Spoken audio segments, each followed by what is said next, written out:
opposed to doing like an X-ray or metal detection, it actually performs like some sort of sweep that determines if you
Spider-Man trophies in Arkham City? Because you had to go talk to him on the holidays. Yeah, talk to him on Christmas. Oh yeah, the holidays. Sorry. Yeah, Christmas, Thanksgiving. Any holiday that was celebrated.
I earned 7 trophies. Ooh-wee.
decided to do more construction directly from my bedroom windows.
just don't like speaking on the speculation articles because we've done it in the past. And we've had good conversations. We've even gotten worked up and gotten passionate about it.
Everybody hit record now.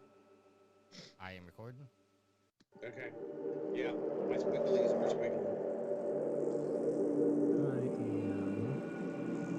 I am recording.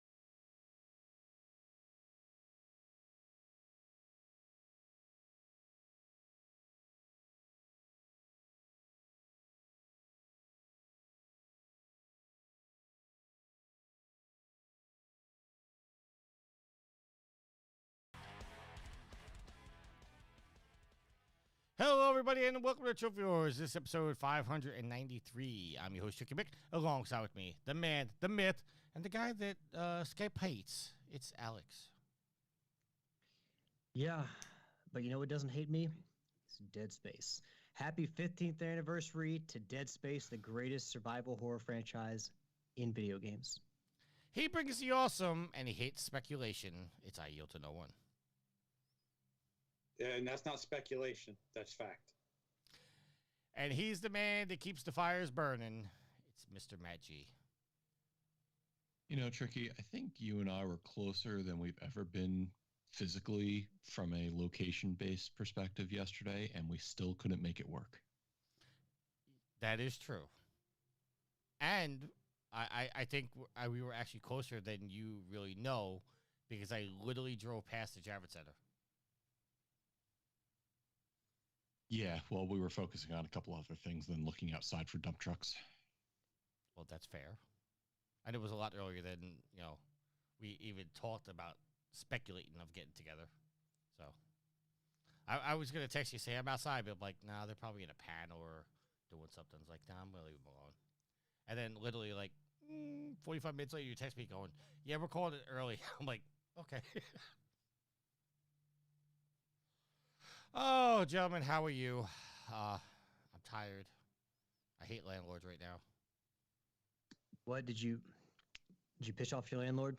No, my landlord pissed me off. He decided to redo his backyard in the back of my house. And for the last 2 weeks, pretty much every day, there's been sledgehammering or sawing or something going on. And the backyard is literally 3 feet from my bedroom window. So even though he knows I work nights, he likes to get started at the butt crack of dawn, meaning like 6, 7 o'clock in the morning. so I can't sleep lately.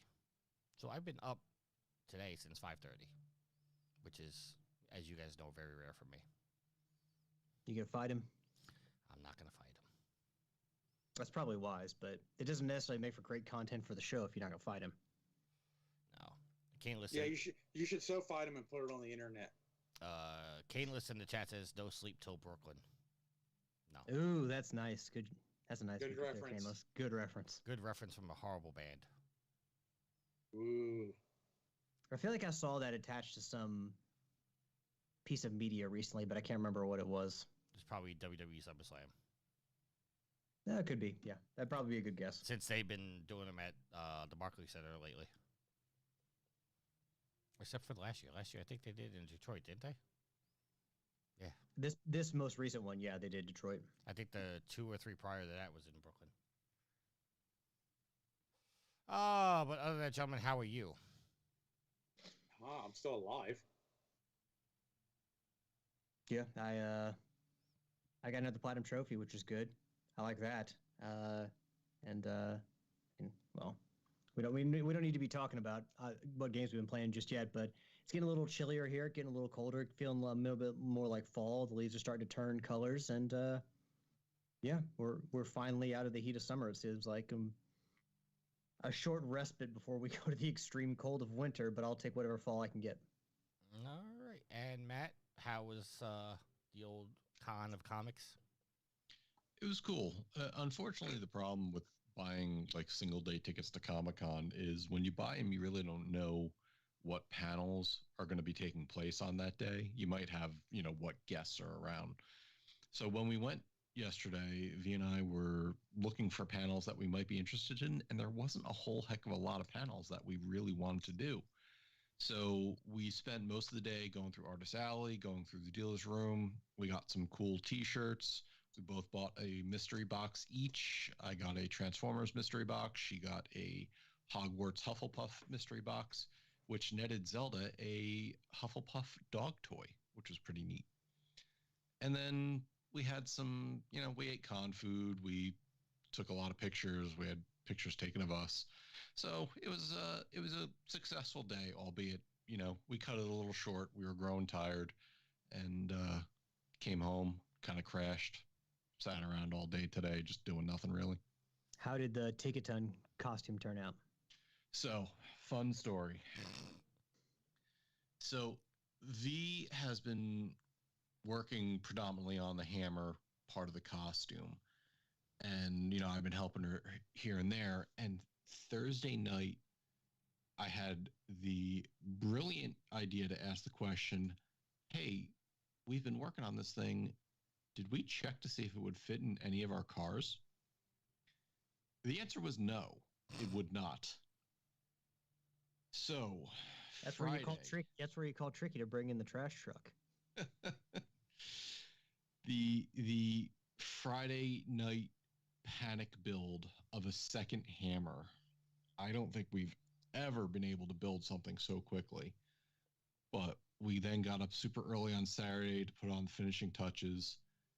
It wasn't the best looking hammer, but it did the job because as we're walking throughout the con, left and right, I was hearing people go, oh, it's a Tinkaton! And they were asking V for pictures. So it worked, did what was needed, and now we know for next year to plan a little bit better. Y'all couldn't strap it to the top of the car? The problem with it was parts of it were EVA foam, but then other parts of it were this, it's EVA foam in like a putty form, and we used that to fill in gaps and areas that we needed to. You try strapping that to the car, you're now going to have foam and other stuff stuck to your car. Plus, we spray painted it basically that morning.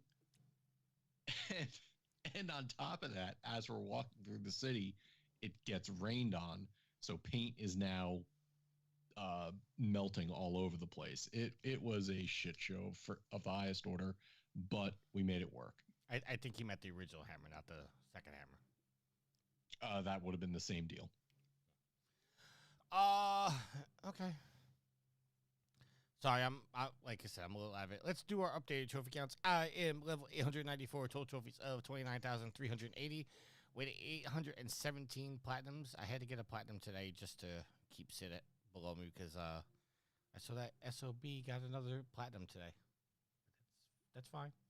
I'm staying above him. We don't have to talk about it. Alex, what are your trophies, sir? Well, we may have to sit here and talk about it because I don't have the agenda and I'm in my email. Oh, you ran into the same problem. It's Matt made the agenda. It's in the. I went under Google Documents and found it that way. It's the same agenda from last week. But a link to it is in the Facebook chat that we have. The messenger. Okay, that's what that was. Yes, I did receive that earlier. Yes. I got it. Matt fucked up. He'll never do the show notes again.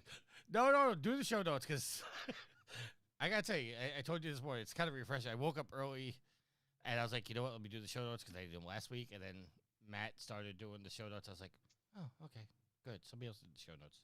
Woke up early. It doesn't seem like you went to sleep.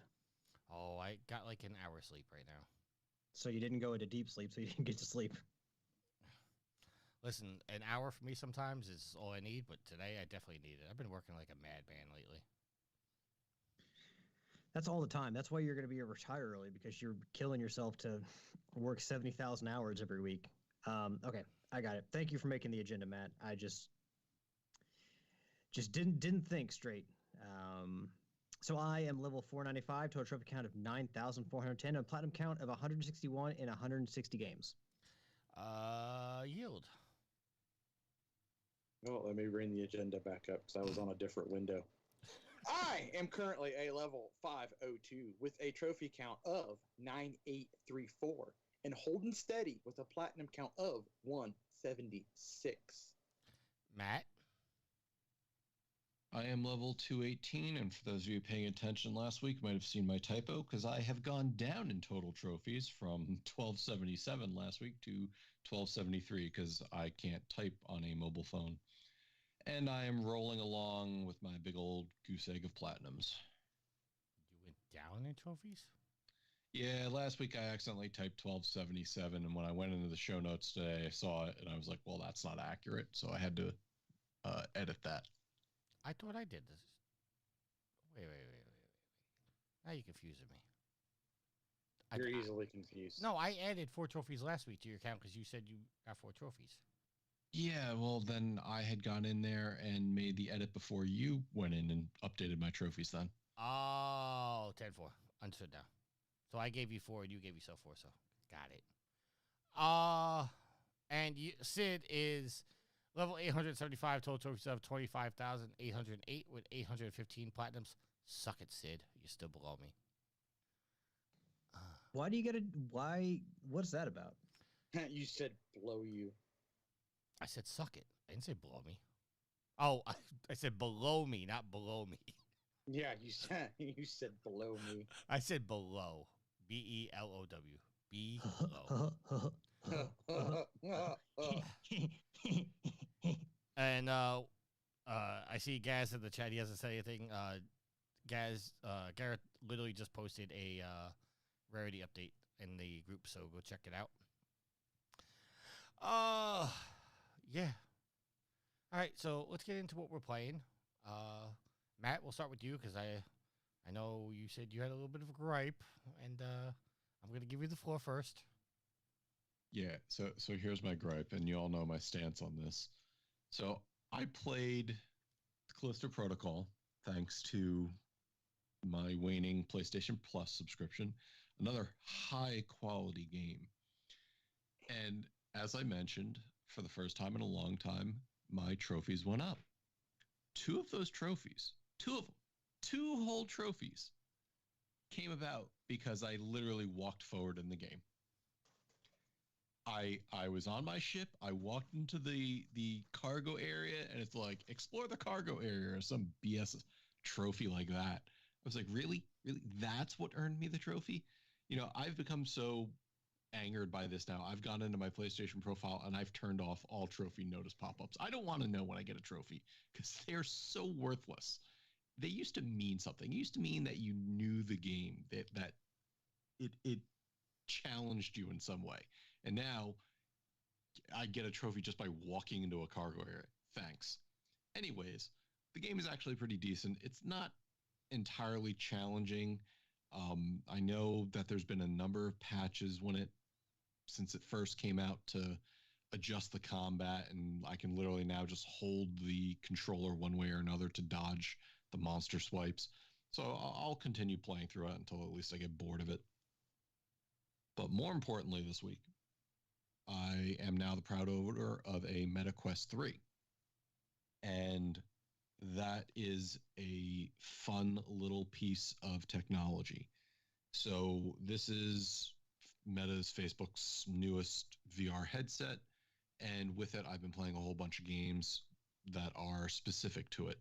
One game I played today called Population 1, which is a battle royale first person.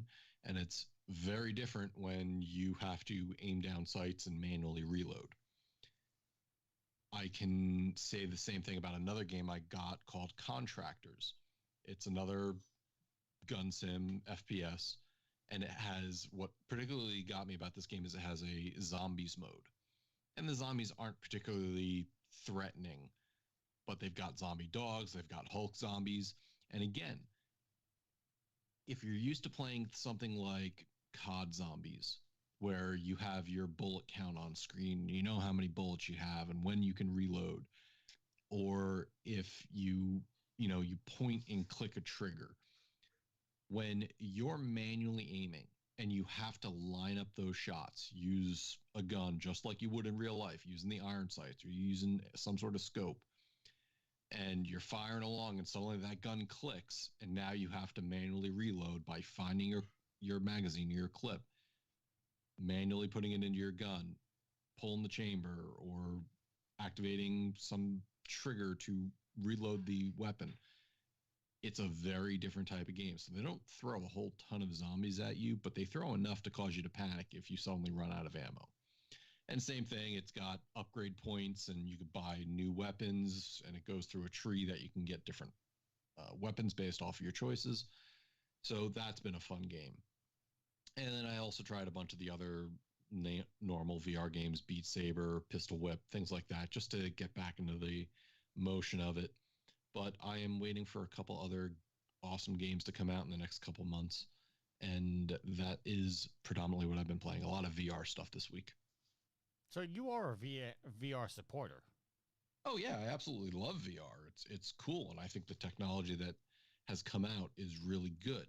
But I hate wired VR.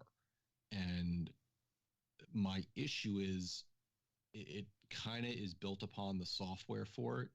And I know that PlayStation has come up with some really good games. I would really love to play the Horizon VR game, but the Quest gives me the ability to play anywhere and everywhere that I want, right, even if I'm not hooked up to my PC. But then I also have the option of all the VR PC games I have through wireless virtual desktop or AirLink. Okay. Yield, what have you been playing, sir? Oh, let's see here. Besides some Rocket League, some Borderlands pre-sequel. Me and the guys finished up the story on Friday. So now it's just kind of punch list time. You know, get to level 50, discover all the named locations, couple specific, have enemies kill other enemy, you know, just stuff like that for the platinum. So still kind of a long haul for the platinum. Got back into some Power Wash Simulator today, actually. And still working away on Red Dead Redemption 2. Working on my challenges. And also trying to double up here and there on the 100%. Here shortly, I'm going to switch over and try and start working on my 70 gold medal for the story mission trophy. But yeah, just plugging away on that. I need to flip over and start working on and go back and work on AC4, because really all I got left on AC4 is to 100% the memory sequences, which I thought was like 12 of them, and then beat 2 more legendary ships, and that platinum's mine. And what do you plan on starting Survivor? Because I know you've had that for a while. I don't know. I want to get these big games done before I dive into something else. All right. And Because if I move on to something else, then I'll put these on the back burner, and then I'll have to kind of relearn the controls before I start, before I start going back into it again. So I hear that as well. All right, Alex, what about you, sir? Well, I have been playing some Rocket League as well in anticipation of the Haunted Hallows 2023, Haunted Hallows 7, I believe, in Rocket League. Always a favorite event, if not the best event of the year for Rocket League. They haven't announced anything, but I'm hoping that the event will probably drop on Wednesday. Usually, in years past, it's been between the 14th and the 20th. The earliest is the 14th, latest is the 20th. So they got to be coming up here soon, because today's the 15th. So, but my Platinum Trophy this past week was in Darksiders Genesis. So I now have the Platinum Trophies. I've earned the Platinum Trophies in the original Darksiders, Darksiders 2, as well as Darksiders Genesis. Probably am not going for 3 based on everything I've heard about that game. You got to complete the collection. Yeah, I would if 3 was better. So what I've seen about 3 that I really like is the fact that the bosses are tied to the 7 deadly sins, which is really cool. But the problem is I've heard that 1, the game is buggy, and 2, it's much harder than it needs to be. So, yeah. Well, you won't know that unless you actually play it. Well, I trust the internet's opinion on this kind of thing, because usually the people that do, I mean, you'll find some aberrations, but for the most part, the people who do the trophy lists and stuff are not wrong. Plus, Tricky, you've played Darksiders 3. Did you ever finish it? No, but that's not because I didn't like it. It's just because I got distracted. Oh, okay. Well, I'm not. I mean, it is part of PlayStation Plus, but I'm gonna be honest. I'm not. I'm probably more likely to go back and play the War Mastered edition of Darksiders, the original, than I am to play Darksiders 3. But before you go on, I just looked up the trophy guide. According to PSN profiles, it's a 5 out of 10 difficulty. Oh, because I've seen high as 7 out of 10. So, but 5 out of 10 is what Darksiders Genesis was. So, not a big deal there. But one tip I do have for Darksiders Genesis, you have to beat all the levels on Apocalyptic. And so there is a fight against a mini boss fight. If you collect all the Trickster's keys and open all the Trickster doors against Wicked K.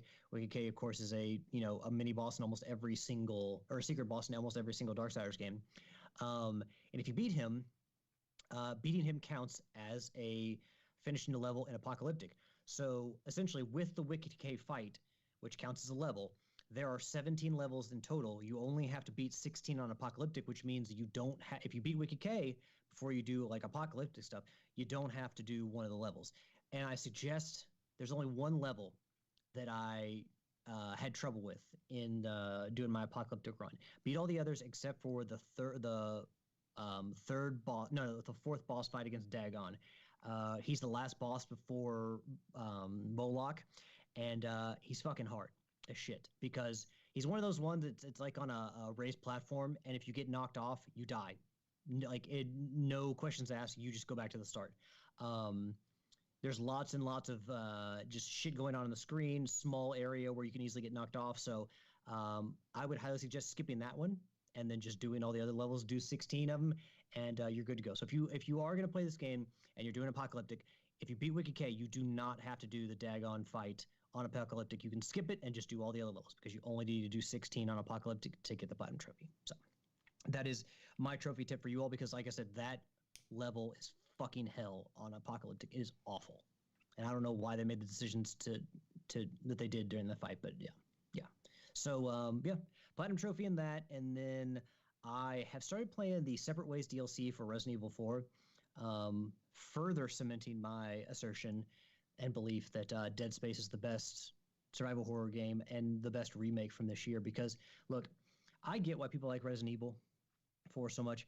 My main issue with the game is that there's no other game like this, but my issue with the game is that there is at least one part in every single chapter that I fucking hate playing, that I absolutely dread and would rather never play. And it happens in every single level of or chapter of Resident Evil. Whether it be the fight against the double Garradors in the main story, or it be the villa fight, or it be the original town ambush. There's just a level or a part of every single level of that game that I absolutely fucking hate. And the DLC is really no exception to that. And the problem it comes down to is the fact that, one, you're often ambushed by a ton of enemies, and they're all goddamn bullet sponges. Every enemy in this fucking game has to be a bullet sponge. Some basic enemies, like little townsfolk, take 5 headshots to kill. Fucking 5. Why? Why is that necessary? So I'm going to go through the DLC. I'm going to try to get all the trophies, even though one of them you have to beat the game on professional, starting a new game in under 2.5 hours, which is going to be a pain in the ass. But you can unlock a certain gun, the Chicago Sweeper, and its exclusive unlock, which gives you infinite ammo, and you can use that on that run to beat it in under 2.5 hours. But yeah, I mean, this is my last Resident Evil game, because again, I hate the fact that I feel like, see, with Dead Space, the strategic dismemberment works perfectly. Are you going to take out a necromorph, with one shot by knocking out its legs or even both of its legs? No. But if you strike out its arms or cut off its head, it's most likely done. It makes sense. With Resident Evil 4, the fucking damage to the enemies doesn't make sense, because every enemy, it's almost like the enemies are there to just eat up your bullets. It's like, hey, we give you a bunch of bullets. Oh, and then we have to suck them all up because the enemies just take so much damn stuff to put down. So I would like Resident Evil 4 a lot more if every enemy wasn't just ridiculously bullet spongy. Because I will assert that the most fun way to play that game is with the infinite rocket launcher. So, yeah. I have, sorry to jump in, but I've started and dropped Resident Evil 4 more than any other game. I don't know what it is about this one. I can't get into it. You guys are breaking Daryl's heart right now.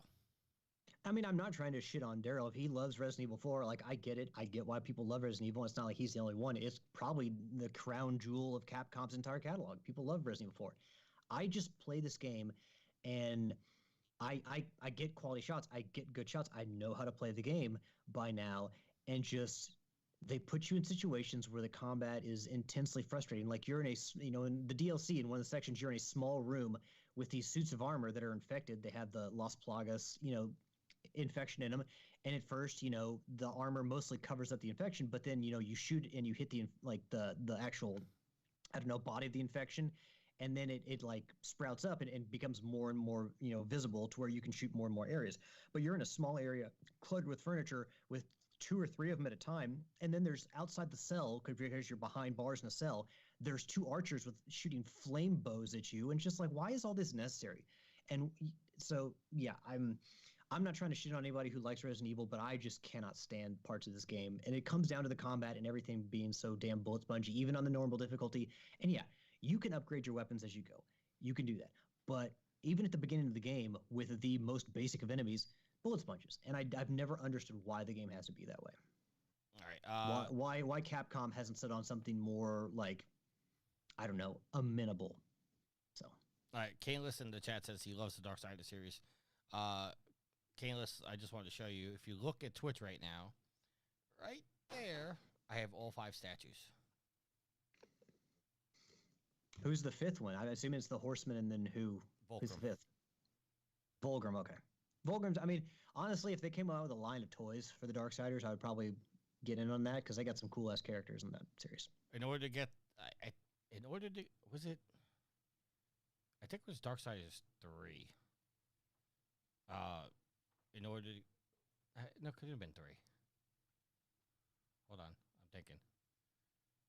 Well, I mean, really, back when 2 came out, there wasn't this, mass of collector's editions.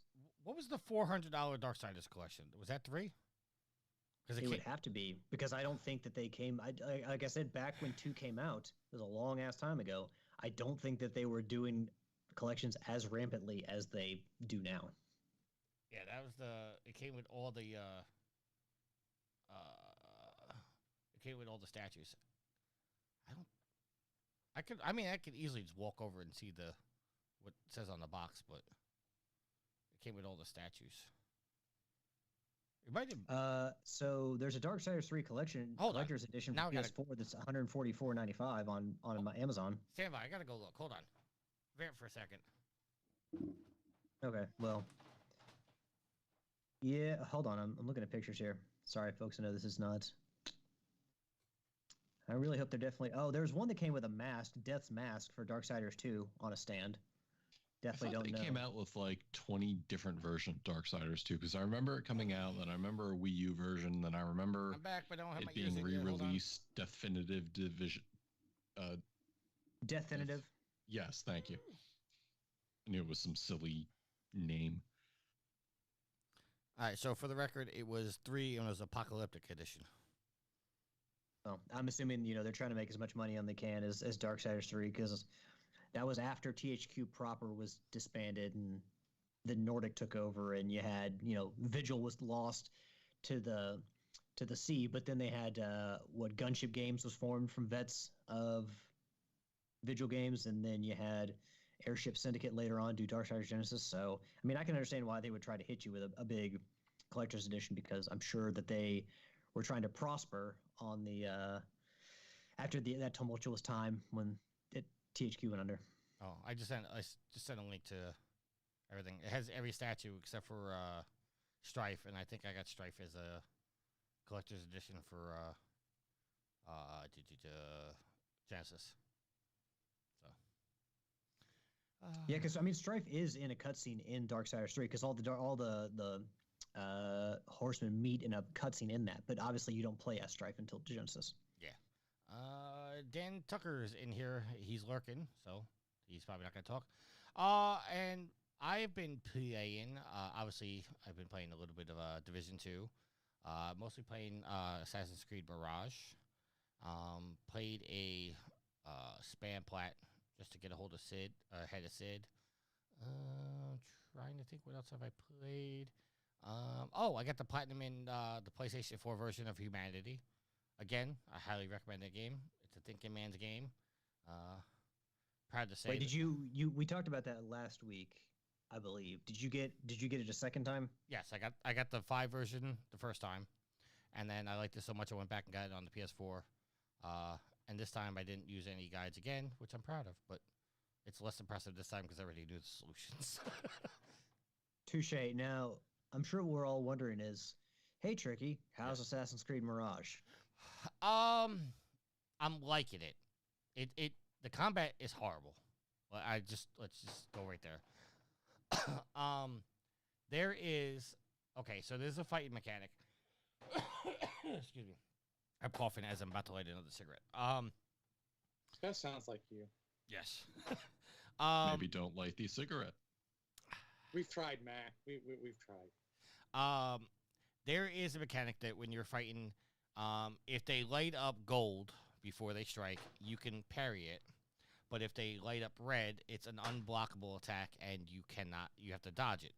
The problem is, and I was talking with Tross, because I was thinking maybe I was just wrong, is that sensor, whether you turn gold or red, is too quick to make a decision on what to do. So you essentially, that's useless because you have to just guess which way it's going to go. You can't just wait for it and then go, okay, I got time to do it. It's like, oh shit, I'm already hit. So it's, but other than that, I'm liking the story. I like how it's straightforward. It's not like all over the place. You got multiple missions you can do, but you can do them in any order. But it's not like you're not fighting for control. You're not doing, trying to balance, which side you want to be on. It's straightforward. And there's no outside the animus yet. It kind of opens up with Desmond's father talking, so it kind of gave the impression that you were going to step out of the animus, but I'm 15 hours in now, and I haven't stepped out of the animus once yet. Yeah, so when I was playing Origins, like they did the outside the animus stuff was the least fun part, and maybe it's because they did it so little, or maybe after the death of Desmond, I just didn't care about the outside the animus stuff anymore. Spoiler. It's what 3? Assassin's Creed 3. I already put 2 and 2 together from 4. Yeah, hint, he's no longer in the game, so you can probably guess. But I thought he died in 4. No. It was 3. Yeah. Oh, okay. It had to have been because they mentioned the fact that he's no longer around. Okay. It's just, when even in the first game, like outside the animus was meaningful, and even in the Ezio trilogy. But now it just feels completely like it keeps me from at least in Origins, it kept me from playing the parts of the game I actually wanted to play. So, I mean, they need to figure out something new with outside the Animus, either get rid of it altogether or figure out how to make it meaningful. Because when I was playing during Origins, every time they took me out, I'm like, no, put me back in. I don't want to play this crap. I got you. Yeah, but that's what I've been playing. Again, I can't recommend Humanity enough. It's a good game. Go play that. Mirage, I didn't look, and it probably alleviate the problem, but I hate the fact that the attack button is R1. I haven't looked to see if I could remap it to like square or something. But that's my biggest gripe right now is the combat. But I've gotten in it enough where I'm able to use hidden blades and blow darts to eliminate the people around. There's a technology. I know it's weird to say technology because I'm in ancient Baghdad, but I could use this like focus ability in which if I see 3 enemies down below, because I can't do a double assassination. I can't walk up between 2 guys and just double assassinate them as you could in previous games. There's a technology where you can map it out and say attack this guy, attack that guy, and he does it. And it's just basically just hitting R3 to focus, marking them, and then executing, and then you take out 3 enemies at once. But you can't do that over and over again. You have to build up your focus ability by doing stealth assassinations and stuff like that. So you can't just cheese it. So, but anytime I've gotten into a fight where there's more than 2 people, I just run and hide and come back because it's too difficult to try to do that because they don't take their turns waiting to attack you. They just attack you free will. So even though you're parrying the guy in front of you, the guy in the back is stabbing you, and it's a bad design, but I kind of like it. It makes sense because if you're in the middle of a group of people, they're not going to just feed you like in wrestling one by one. Right. Like it's realistic in the fact that they're not going to wait to attack you. They're going to take their opening, and your opening is you're parrying this guy, so now I have a chance to stab you in the back. I get it, and I kind of like it, but it's just frustrating as hell. It's like it makes the combat. I think what they should do is that if they're going to allow that to happen, then there's got to be a way to like double parry or not. It doesn't make sense that they surround you and they could just openly attack you and you can't do anything to prevent it. But I guess the flip side to that is don't put yourself in that situation. You got to have that Jedi sight where you can block behind your back. Yeah. But yeah, that's what I've been playing. All right, let's get into our topics. Again, Matt, thank you for not only doing the agenda, but also putting the notes out here. Our first article is coming from The Verge and written by Ash Parrish. Unity's CEO is out, but that still may not be enough for the developers. Unity CEO John Riccitiello is retiring from his role effective immediately, but will stay on as an employee until April of 24. This came shortly after Unity announced its ill-received pricing plan last month, and some developers feel this was a good move to earn trust back for the brand, while others dismiss it as a way to appease the shareholders.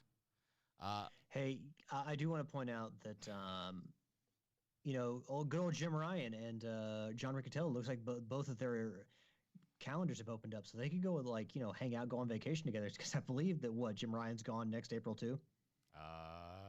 Yeah, I believe so. In March, I think. I thought it was April, but hey, It man. I guess don't fuck up when you're CEO. Matt, I'll give you the floor first because you've been the one using his name the most on the show lately. Accurately, Alex has been the one using his name the most recently, but it's still a fair point to say this guy has come up recently on the show multiple times, especially with the way Unity keeps fucking up. So, yeah, I think the theme today is we're finally getting to see the people who need to leave the industry leaving the industry. At least that's what we know right now. I don't know if Riccitiello is going to try to go do something somewhere else, but surely enough, after the decisions made and what happened at Unity and how they really made poor choices and poor wording choices as well. It really warms my heart to see him be ousted. Now, I don't know if that was a conversation with people behind the scenes where it was, hey, John, we really didn't like this. Think you need to step down. Or if it was him seeing the writing on the wall going, I think I'll take my leave now.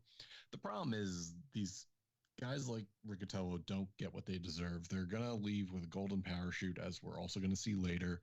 They're going to make out like bandits for the anti-consumer choices they've made their entire life.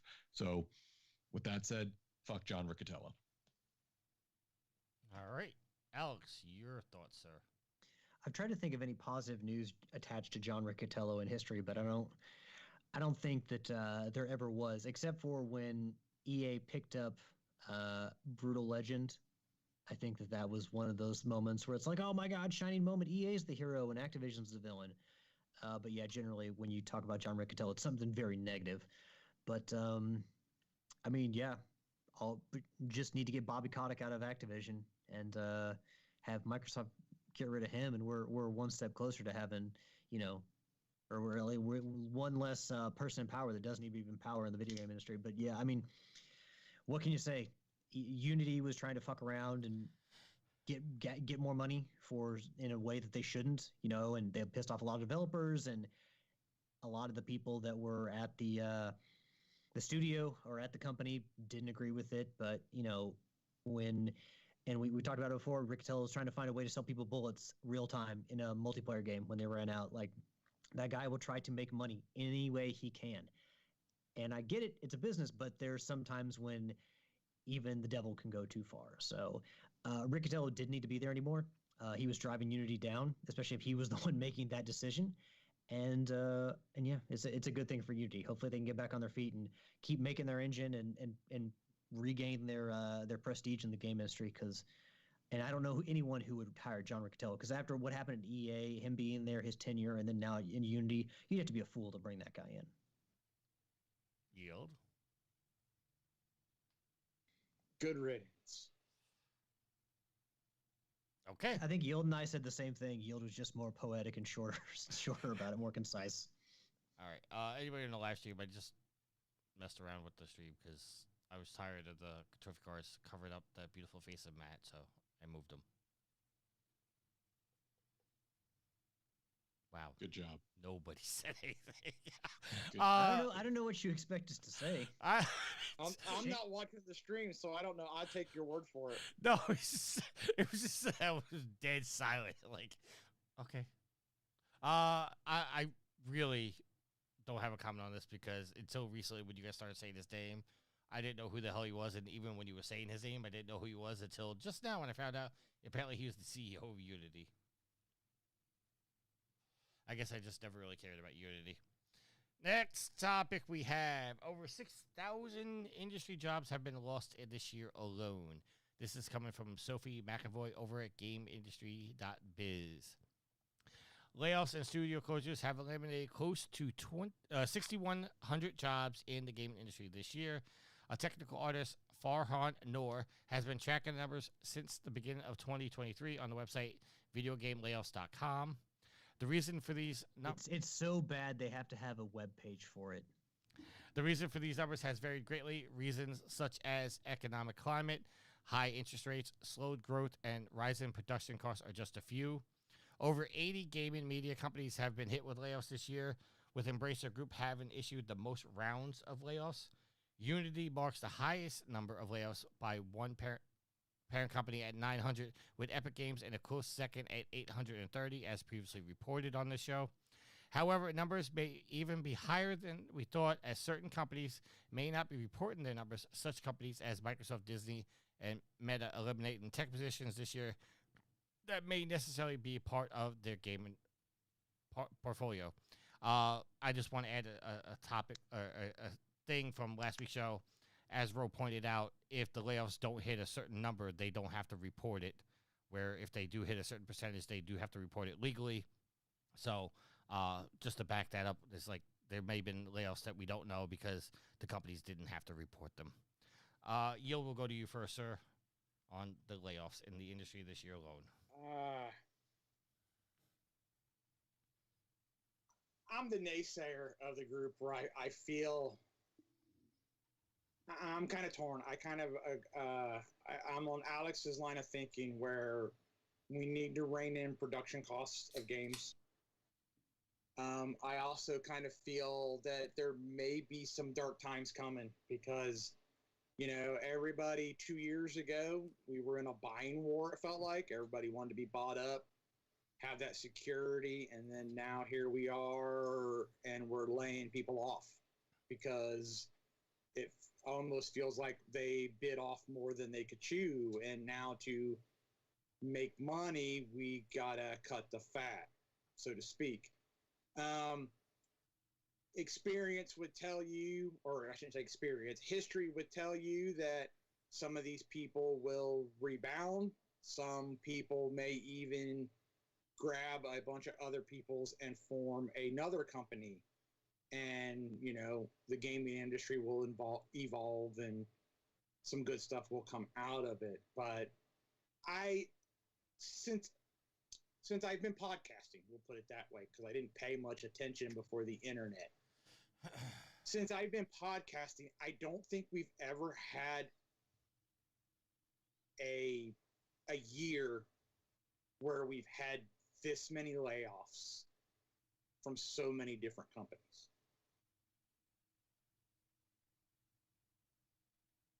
That's fair. All right, Alex, your thoughts? I mean, it's a very pivotal moment in the games industry where a lot of these companies or the big ones need to look at themselves. I mean, because we know that Sony set aside money for future acquisitions. They're still planning to spend more money to buy. And I feel like still like you're going to have Microsoft still looking to purchase. I mean, Sony even if they don't do like a retaliatory purchase, like, oh, well, they bought so-and-so, so we're going to buy an even bigger game studio. I feel like, those two companies, because they now have streaming services they have to support, they're going to continue to buy. And it just depends on which independent companies or, even a company the size of, some of the third-party publishers like a Square Enix, if they want to sell. But they really need to look at the costs of production of their biggest games. I really think that some places like, it would benefit a lot of these studios to cut down on the number of projects, make more games, but make them lower cost. Because I feel like, are less people going to buy an Assassin's Creed game or less people going to buy Horizon 3 if it's like 10 or 20 hours less? Like, no. People are still going to buy those games. Even if your core story is good, yeah, you're good. If Horizon 3 is, 30 hours instead of 50 or, even 20 hours, like, I feel like I would be happier with that, to be honest with you, because I want that experience without a lot of the fat. I want to have my fun with Horizon, but not linger in it so much that it gets tired because we just had to have a map this big. Yeah, and to be fair, I didn't feel that way with Forbidden West, although I definitely feel like with that game, it almost felt like two games. Like the beginning and then towards the end, it's like, man, have I really this far? This has really only been one game? But I definitely think that studios need to look at cutting their costs and maybe develop more projects instead of larger projects.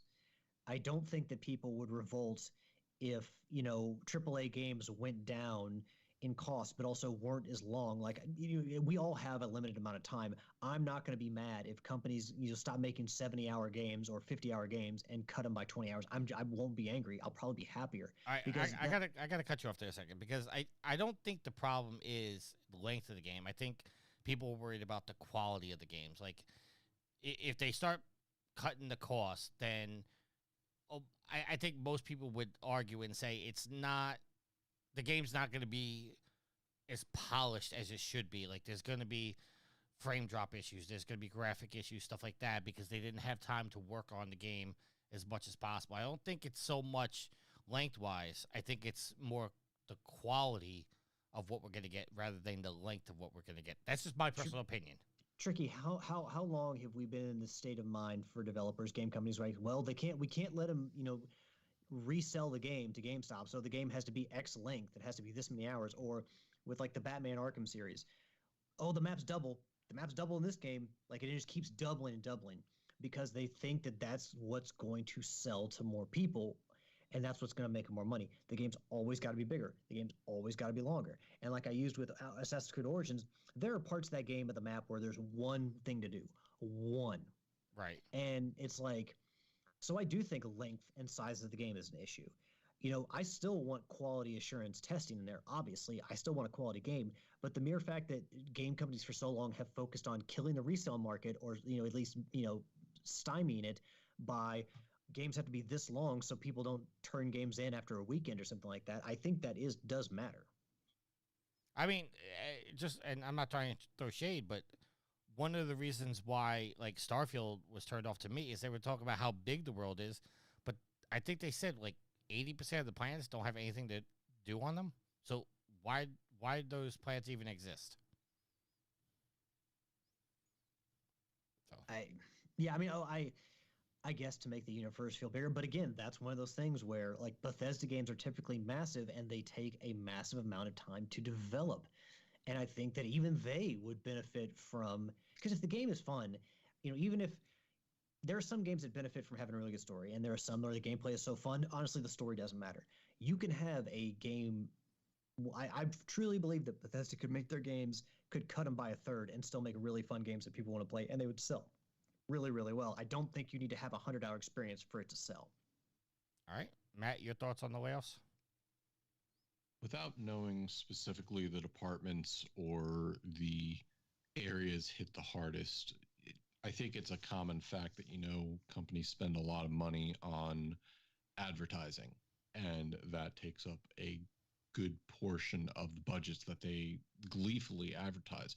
It costs $20 million to make this game. It costs $500 million to make this game. Well, because you're spending $300 million of that on advertising. And I think Rick said it a couple weeks ago, if a game fails, is it really the devs? Is it really the artists and things like that failed the game? Or is it the direction? Is it the game directors and the middle managers and the leadership that failed? Again, are people taking ownership for what product they put out that is poorly received? So I think the question here is, what areas are getting hit hardest by the layoffs? And are those truly the areas that need to be hit? Because frankly, these are the people that make the games physically, logically, programming, drawing, all that stuff. And they're the ones getting hit by these layoffs the hardest. So it's without knowing exactly where it is, it's hard to speculate on what exactly went wrong where. But obviously the pandemic had a portion of hiring folks, upticking numbers so that way you can handle the massive remote work capabilities, and then it's a downsizing, as we've seen in Microsoft and Meta and things like that. So it's just a shame. And again, I really wish companies were more forward thinking than, well, we're going to earn 0.5% more revenue because we've laid off 800 people. So that's all I got. Yeah, again, I really don't have much to say about this because I kind of like back up what Matt said. It's, companies have layoffs all the time. I mean, obviously we're talking about video game companies. It's the industry that we cover the most, but every company has layoffs. It always sucks, but there's various reasons why these cuts are made. I think Alex brings up a lot of good points too, like the game budgets are bloated. I mean, I think we haven't reported on it, but like one of the things I saw was that Grand Theft Auto 6 has a $2 billion budget so far, and the game's not even officially announced. Yeah. The one thing about that is that game will make back the money. Oh, absolutely. It's guaranteed, but again... But $2 billion? That's insane. Well, yeah, but there's always going to be a few games like that. But again, the reason that, people are afraid to take risks, especially the big publishers are afraid to take risks. So again, that's why you see Ubisoft cutting Immortals Phoenix Rising 2 and just doubling down on Assassin's Creed. They have their successful franchises and they just keep going to those because there's too much risk involved in these massive games. And I think scaling back the budgets would definitely help. If there is less risk with each project, people will become more willing to take risks. If it's not like we're going to lose our ass on this game if we don't sell 20 million copies, so it's got to be Assassin's Creed Atlantis or some shit like that, then I think that something like Immortals Phoenix Rising 2 would not have been cut. All right. Let's move on to our next topic. This is coming from IGN. I didn't put this in the agenda. Matt did, just for the record. Written by Charlie Wacholz. Wacholz. Anybody want to give a shot at how to pronounce that? Wackles? Sure. Sony has revealed tons of new details about the PlayStation 5's adaptive controller.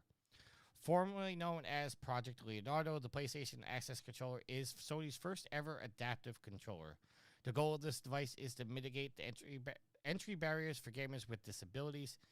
The blog post contains a 9.5-minute video highlighting the history and development of the controller, and the controller features modular buttons and even the ability to move the buttons symbols around to best fit a player's needs, and the controller comes out in just under 2 months. We've reported on this one before, but obviously, Sony making an adaptive controller is obviously good for, everybody. Do you guys want to speak on the adaptive controller?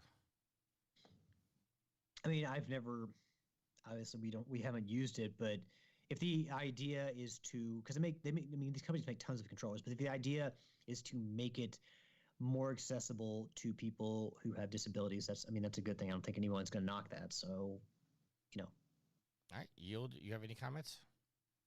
I was agreeing with Alex. It's, if you can make it more accessible to those who with disabilities, then that's a good thing. All right, and Matt. Way to be late to the game, Sony. I mean, God, Microsoft came out with theirs like 3 years ago. No, obviously it's a good thing, and it takes time to perfect something that makes it work for all people. So again, good on Sony. The only thing I didn't see was any sort of pricing in the article, so still to be on the lookout for that. No, I think they announced. I think it's $90. Okay, yeah, it's around a good price for that. I think I'm gonna double check right now, but I think I saw it on PlayStation Direct. Just give me 1 second, just bringing it up real quick. I had scoured the article. I didn't really see anything, so either it was too early for me to acknowledge it or it's not there. $90 access controller, There you go. and it's released on December 6th. So, yep. Just too early in the morning for me to see the price. And just in time for the holidays. I think they announced this a long time ago. That's why it just stuck in my brain. But the other thing about this, and I guess this is just like a minor news thing, but the recent firmware update for the PlayStation gave us the ability to attach a second controller to the same profile. Previously, you couldn't do that. Like, if you turned on another controller, you had to switch the profile or replace the controller you were using. Now, you could actually put two controllers on the same profile, and that was the ability for somebody to use a DualSense and the Access together. So, I thought that was pretty cool. All right, moving on to our next topic. I feel like Matt put this in because he just wanted to talk about Baldur's Gate. Coming from the PlayStation blog and written by Odell Harmon Jr., PlayStation Player's Choice Baldur's Gate 3 voted September's best new game. Congrats to Larian Studios, whose Baldur's Gate 3 was voted Player's Choice of the game for the month of September. At the end of every month, the PlayStation blog hosts an open poll where players can vote on their favorite games for the previous month. Baldur's Gate 3 was up against many different games, including sports, fighting, and indies, and more. And then Matt puts, well done, Larian Studios. So, Matt, since I feel like you put this in there because you want to talk about Baldur's Gate, I'm going to give you the floor first. Let's consider this, okay? Let's consider the fact it was up against Mortal Kombat in the month. how long is and storied is Mortal Kombat's history that a pretty niche CRPG beat it out on the players voting? I just want to bring that up, that this game has been awesome. It has been great for the gaming industry. Yes, it's faced its fair bit of criticisms for performance on certain systems, but it has been a great game. It is not plagued by industry standards. It is wonderfully programmed. It puts Starfield and anything Bethesda's put out for years to shame. The voice actors are awesome. There's a bunch of hidden Easter eggs in it. There's no reason not to love this game. Alex, wasn't this game one Ashley wanted to play? Yeah, I mean, we haven't played it yet because she was playing Sea of Stars, and she's been playing one of the oh god, what's that Ubisoft game, the adventure game, the one where you have a camera. I can't remember what it is. Ubisoft game with a camera? Yeah, you play in the first game. You play as a young girl. It's by a French studio. Why can I not remember that? I'm drawing a blank. I know what you're talking about. Yeah, there's like a storm at the end of it, a tornado at the end of the first game. Anyway, it'll come to me, but we haven't gotten it yet. But I will point out that not only did it win the vote for September and beat out Mortal Kombat 1, it has a legitimate chance to be Game of the Year over The Legend of Zelda. Like, I think it's going to come down to those two games. I mean, it reviewed better than Zelda. I mean, it has a chance, Matt. I don't disagree. It's the thing is, the question will be the popularity. Zelda is extremely popular and mainstream. Baldur's Gate has more of a subverted population. You know, it's going to be a close one, however you cut it, and truly either game would deserve it. I'm not entirely sure which way I'd lean yet. I still haven't beaten Baldur's Gate. I haven't even gotten to Act 3, which is the final act.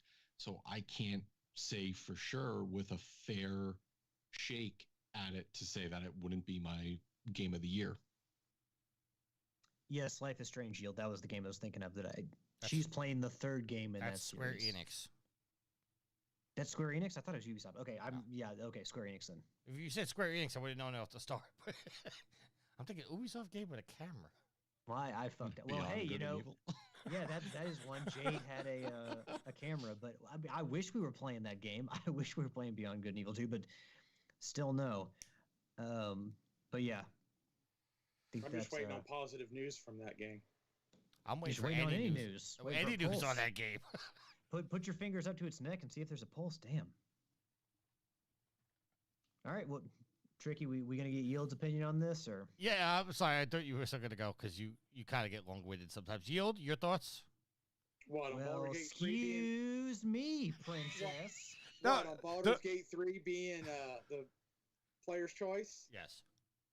I mean, that's good. That means that there are still some good gamers out there that don't just go for the popular game, so to speak. They go for a game that, that they're enjoying. And hey, to be fair, when we tried to come up with our game of the year, or we were talking about something, edging upon game of the year, I think Matt and I both picked the Dead Space remake, which obviously is a remake of a game from 2008. So, I would say that, well, it's been a good year for games. There's not a lot of competition to the top for game of the year. There's really two games. I mean, Spider-Man 2 and Starfield would be given consideration, but I would say they're a tier below Tears of the Kingdom and Baldur's Gate 3. I mean, to be honest, we've had this talk as the year has gone on. We've had that talk on the show that this just hasn't necessarily been the year for games. Is not really what I'm looking for, but the year for memorable games maybe is what I'm trying to say, because I've bought one new game this year, and that was Jedi Survivor, I think. And you still haven't played it. Well, no, but I wanted my pre-order bonus, I wanted my limited edition thing that I bought, why I bought it. So that's why I got it when I got it. But yeah, I mean. So let me ask. I mean, because usually I think there are for the Game Awards, there are usually like 6 game for the Game Awards 6-year Game of the Year nominees, right? Tricky. There's about 6.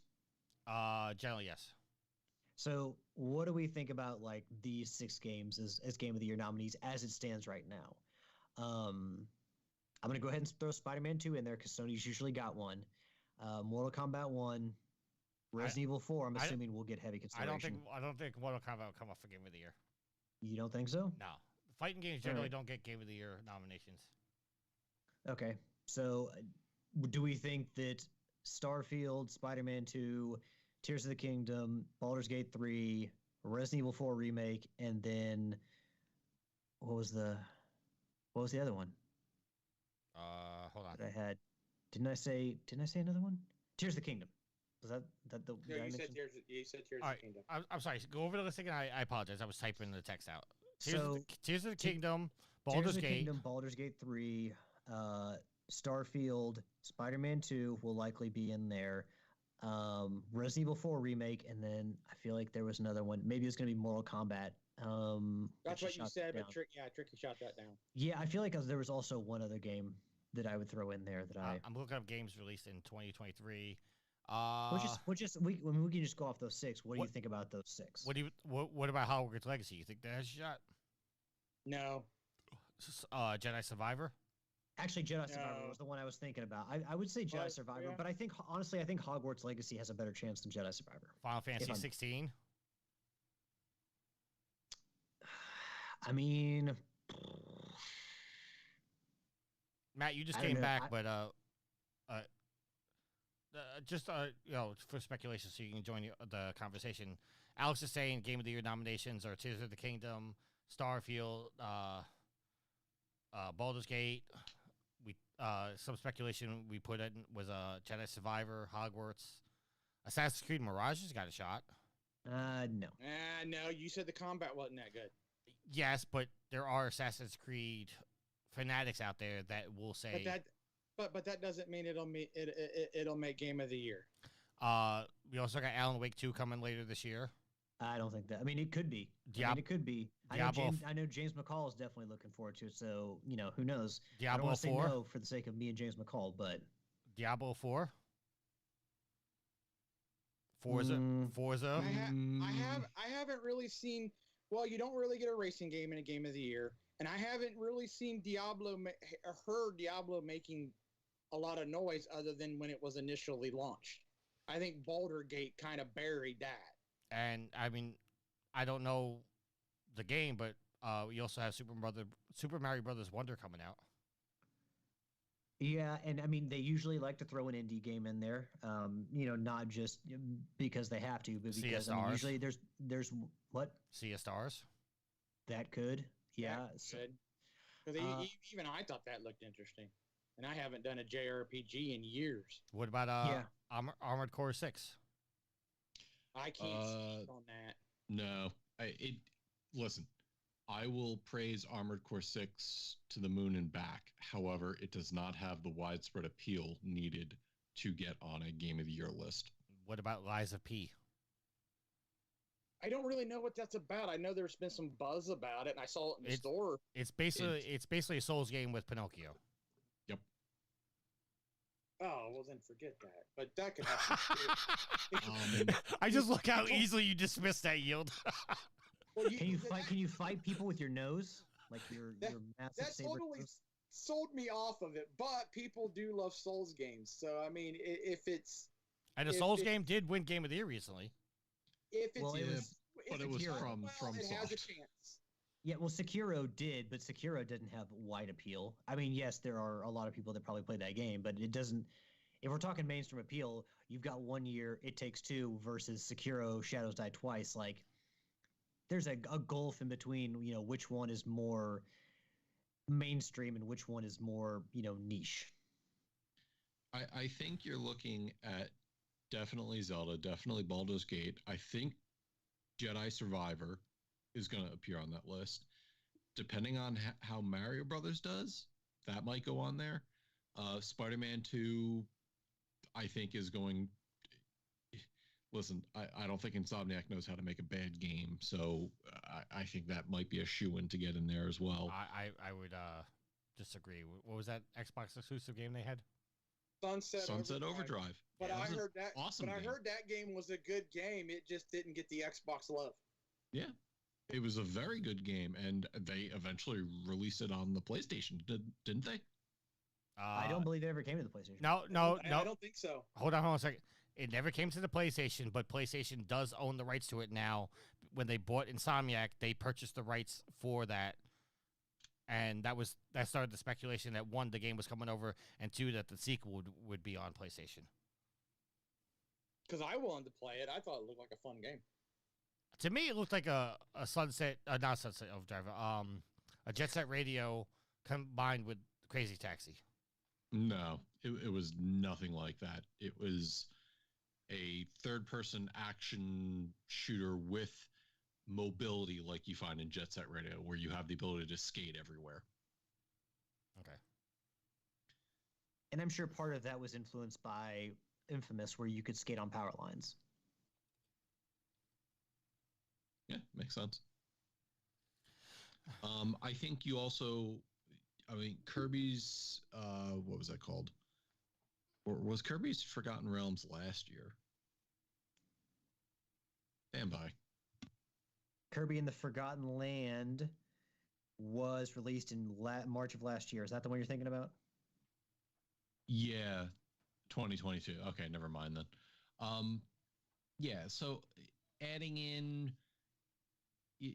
looking at the other games that came out this year, yeah, Sea of Stars has potential. A lot of people are loving that. Starfield, I think, gets thrown on there just for a pity nomination for Microsoft, but I really don't think that has any chance of actually winning this year. And I think the remakes, both Resident Evil 4, Dead Space, both stay off the list just because they're remakes of older games. Remnant 2, I'd like to see on there, but I don't think it has the widespread appeal of the other ones that we've talked about. Maybe Fire Emblem Engage, again from Nintendo sides, and maybe Pikmin 4, but Pikmin 4 may get more strategy game of the year. Yeah, I don't know. Yeah. I mean, hey, if nothing else, we can always nominate game of the year as which undeserving executive is going to get their golden parachute this year. Because, Matt, you've wanted to see him go. I've wanted to see him go. I can't really think of anyone who is super happy about Bobby Kotick being involved in the video game industry. But, this article comes from The Verge by Ash Parrish. Headline is Bobby Kotick will stay at Activision Blizzard until the end of the year. After 33 years, Bobby Kotick will depart Activision Blizzard at the beginning of 2024. He has been the CEO of Activision since 1991 and stands to receive upward of $375 million in compensation as part of the Microsoft Activision Blizzard deal, which finally closed this week. The last few years have seen Activision Blizzard as besieged by lawsuits, including those of discrimination, sexual harassment, unfair labor practices, complaints, allegations of union busting tactics, and he has faced numerous petitions for employees to resign. So there you have it. If there's one positive thing to come out of the Microsoft acquisition, it's Bobby Kotick finally leaving acquisition. And Matt did include an editor's note, sir. I've got my thing minimized. You want to share it with everybody? I'm back. I kind of missed everything you just said, so I'll just go over Matt's notes real quick. That's what Alex went over. Oh, I thought he was reading from the agenda.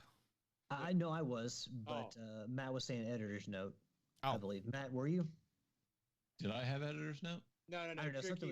Tricky was because of something he did. He's making a note for himself. Oh, I do have an editor's note for this. Fuck Bobby Kotick. Oh, no, I'm sorry, Alex. The edit note was to let you know that I fed Harley and you had to take that out of the show. Sorry. What? Now you have to remove all this out of the show. Don't you think I realize what I need to remove from the show or not? That's why I didn't say it, so Alex didn't have more to remove. But. And let's be real. If somebody's made it this long in the show, they're in for the long haul. They're not going to give it up now. So. You know what? I'll just sit here and let you guys do the show because I'm just trying to help out and say, hey, Alex, this is an edited note for you. But you know what? I'll just sit back here and let you guys do the show. I'm here. Tricky. You host. You say that, but you're not here. You'll anyway. No, I'm still gonna make comments, but I'm just gonna. Okay. Okay. Tricky, you had to pee. I took over the next topic seamlessly, so you can quit your crying. There's no reason for crying. There's no crying in podcasting. There's no crying in baseball when Bobby Kotick is getting the fuck out. I mean, look, let's be real. The guy's made enough money over the years, and he doesn't need this $375 million or upward of $375 million. That's more money that he'll be able to spend in his lifetime. Hopefully, maybe he'll grow a fucking heart and give some of that away for charity. Do you think the 375 is basically what his stock options are worth? We can only hope. They just bought him out. You know what? Microsoft's got the money. Just get him the fuck out of there. Honestly, just get him the fuck out of here so we never have to see his fucking troll face again. So here's the question: is like, are they going to replace the CEO of Activision, or you think it's just going to be taken over by Phil Spencer? It's going to just fall under the Microsoft umbrella. Microsoft Game Studios label, and every studio will have their own. Because I mean, there's bound to be. Yes, Activision is a huge company, but there's bound to be redundancies when it comes to who is answering to who. I mean, it's not like, all the Activision studios are going to answer to Bobby Kotick and then go answer to Phil Spencer. Like, no, they're going to have the main Xbox, Microsoft Games Group, and then all the studios within Activision will answer to them. See, the only reason I differ on that is because Naughty Dog is owned by Sony, obviously, but they still have Neil Druckmann as the CEO of Naughty Dog. So Ted Price is still the CEO of so it stands to reason there will be a CEO of Activision. No, but tricky. Activision, Naughty Dog, and Insomniac are one studio. That like within Activision is Sledgehammer and Treyarch and all these other studios, Toys for Bob, and each one of those studios will have a leader. Yes, but they're not going to have another CEO on top of that underneath the CEOs of Microsoft Game Studios. Okay. But yeah, I mean, Yield's happy about this. I'm happy about this. Matt's happy about it. I mean, Tricky, you do usually play devil's advocate here. I really don't have an opinion about Bobby Kotick. Like, I understand, he's been shitty for the industry, but I honestly don't have an opinion about Bobby Kotick. Really? Because, I mean, Activision is not the company that it once was. And I agree. Like, I've heard of some shitty things that Bobby Kotick's done. Like, I'm not saying he's a good guy in any way, shape, or form. I'm not advocating for him to stay the CEO. As far as if he left the industry, I could care less, honestly. If he stayed, I couldn't care less. I just don't have an opinion about him personally. But hearing everybody talk about him and how much they hate him, yeah, I'm happy to see he's going because then, it will appease so many people. But me personally, I could care less of whether or not he stayed or went. Yeah, I mean, with all the layoffs that are happening in the games industry this year, Microsoft themselves laying off people at Bethesda, you don't think they're going to take the opportunity to get rid of as much of the fat cats at Activision as they can and just minimize that? No, they're going to clean house at the top, and then all the studios and the studio heads will answer to Phil Spencer and the main games group. Okay.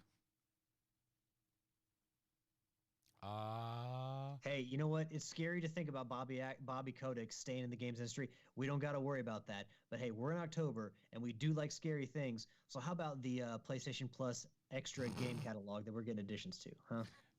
How about that? There you go, Alex. Nice little segue there. I never have. Alex's segues are always on point. You don't have to praise him.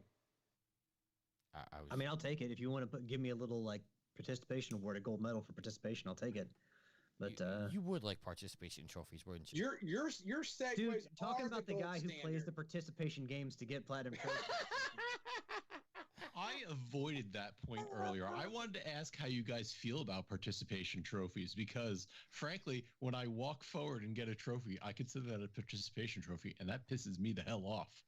I mean, it does kind of feels dirty, Matt. I'm not gonna lie, it feels dirty. There was a game, Diner Dash, that literally gave you a trophy for pressing start, and then there was what game? There's a handful of games that give you a trophy for watching the end credits roll. And there was one game, I think it was Eat Lead, Matt Hazard. Return of Matt Hazard. Oh, that game was great. They gave you a trophy for checking the options menu. Well, here's the thing. The credits thing I understand because I think that a lot of companies, they want everyone who's worked on the game to get their credit. And I guarantee that a lot of people, if you give them a chance, will skip the credits. So they put it in there. It's like, hey, just watch the credits. We feel like we've given proper credit to our team. Here's your trophy. Like there are worse things you can get a trophy for. So that trophy in Matt Hazard, I don't feel necessarily as dirty about because the whole game in and of itself is a joke. Is a parody, yeah. It's a parody, and I love it. So when you do a trophy like that way in a game like that, it doesn't feel bad. But in a game like the Jumpin' Taco, yeah, or Callisto Protocol, where they're like, hey, explore this. So you're like, okay, I gotta look at every nook and cranny. And as soon as you walk in the room, ding! I didn't explore anything. I just walked into the room. That feels a little dirty. But, all right. Tricky, one thing I will say, I will praise Sony for this, that there's a very Halloween, spooky tinge to the games they're adding to the catalog. So why don't we go over the game catalog editions for this month? I was just about to do that. I was leading you in. I was giving you laying up the softball there, champ, so you could hit it out of the park. This is coming from the PlayStation blog and written by Adam Michelle. Your extra and premium games that you're going to get this month are Gotham Knights for the PS5, Disco Elysium for the 4 and the 5, Dark Pictures Houses of Ashes for the 4, Alien Isolation for the 4, Dead Island Definitive Edition for the 4, Outlast 2 for the 4, Elite Dangerous for the 4, Far Changing Tides for the 5 and the 4, Gungrave Gore, Elder Souls for the 5 and the 4, and Roki for the 5 and the 4. And the classics you're going to get are Tekken 6, Soul Calibur Broken Destiny, Ape Escape Academy, and IQ Final. I didn't know there was an IQ Final. Can I? Go ahead. Can I say something? You could say anything you want. So they are about to raise the price of PlayStation Plus Premium by $40. $40. Yes. And Tekken 6 Tekken 6 is considered a classic. You can't go. I mean, yes, Tekken 2 is on the service, but I don't believe Tekken 3 is. So Tekken 6 is a classic? 6? What are we on? 8 or 7 now? That's not that long ago. Soul Calibur Broken Destiny. You can't give us Soul Blade, the original game that started the series? Like you can't give us Soul Blade, you got to give us Soul Calibur Broken Destiny. What the hell? Or even Soul Calibur, the original Soul Calibur. Why are these classics? They don't upgrade this enough. And then we get another Ape Escape game. Get him, Alex. What? So we have a newer Tekken game, Soul Calibur game that is not one of the first 2 games in the series. Not even, Soul Calibur 2 where you could play as Heihachi. And we get another Ape Escape game. What the hell are they doing with these premium catalog, Tricky? Like, why can't we actually get, like, PS2 games? I don't know. Because that's one of the big things people have complained about is the lack of PS2 games. Hold on. I'm trying to look up the games. I mean, I will point out that Ghostbusters, the video game remastered for the PlayStation 4, really good game. Obviously played it, enjoyed it. Did he say PlayStation 4? Yeah, but it's a classic. It's under the Classics catalog. How is that under the Classics catalog? It confused me as well, because when I looked at the article and I was making the notes up, and I said, okay, maybe it just means that like the way the article discusses it, it just says it as the PlayStation Premium Classics. So it's under the catalog of Premium, and that it's not under the what is the middle tier? Just the extra catalog. Yeah, just call it game catalog. It's you get it under Premium, but also it doesn't look like they really had any classics, so to speak, this month. It just falls under the Premium category. I mean, Broken Destiny was a PSP game from 2009, so that is further back. But again, why can't we get the original? Why can't we get Soul Blade? Why can't we get the original Soul Calibur, which is still probably to me the best game in that series, or even Soul Calibur 2? Why? Yeah, Soul Calibur 6. Soul Calibur, yes, 6 in the Classics catalog. 6. I don't know if it's Classic catalog because it just says game catalog. I'm looking on the PlayStation. No. It's it's underneath the Premium Classics, at least here on the agenda, and Matt's the one who wrote that out. So I trust Matt's, to put that in the right spot. No, I'm looking on PlayStation.com right now under games catalog, and it says premium and extra, but I don't see a lot of classic games. I'm looking to. I don't think this month has any true classic games being released. So that's my thing is we had this price increase, took effect in September, and if you're going to go for we need more money to preserve the history of video games and get more older games up there, I'm fine with that. But don't rarely update the service and then give us another Ape Escape game, give us a newer Tekken game, and then give us a Soul Calibur game for the PSP when there were Soul Calibur games dating back to the late 1990s. Give us the early Soul Calibur games. Like, I don't understand what their plan for this catalog is, and I'm not, like I said, if you are going to make it worth my money to, I will pay for extra value. If your service is worth, the money, I will pay for it. But after looking at one of my complaints is the premium catalog is not updated with enough classics often enough, and the games we do get this year, or get this month, they're not. I don't consider them classics. So what is Sony doing? Like, again, that's just my gripe. They could do better when it comes to the premium catalog. Which Tekken did you say? 6. No, on the classics. It was I got 2. Tekken 2. Tekken 2 is on the classics. Yeah, Tekken 2. No other Tekkens are on there. Why you wouldn't go above and beyond to get Tekken 3 on the service? I don't know. Obviously, you can get Tekken 2, so why not Tekken 3? I'm not bashing Tekken 6 as a bad game, but it's not a classic game. It shouldn't be on the catalog. I agree. So yeah, that's my gripe, is that if you're going to charge us more, then make it worth our while. And thus far, I would say Sony has not made it worth our while. I mean, the Force Unleashed Ultimate Sith Edition's on there. High quality games. Okay, again, I think the classics catalog, what is defined as classic, needs to be looked at, because Ghostbusters, the Ghostbusters, the video game remastered, was on the PS4. Why is it on the classics catalog? It's not like you have to stream it, because you can purchase the game and download it from the store. I bought it last year on sale for Black Friday, and it's downloaded on my console. You don't have to stream it, so why is it part of the classics catalog? Split Second's on there. He's got a point. Okay, but that's a PS3 game. I mean, a lot of the PS3 games we've talked about have to be streamed, so they're not sold on the store.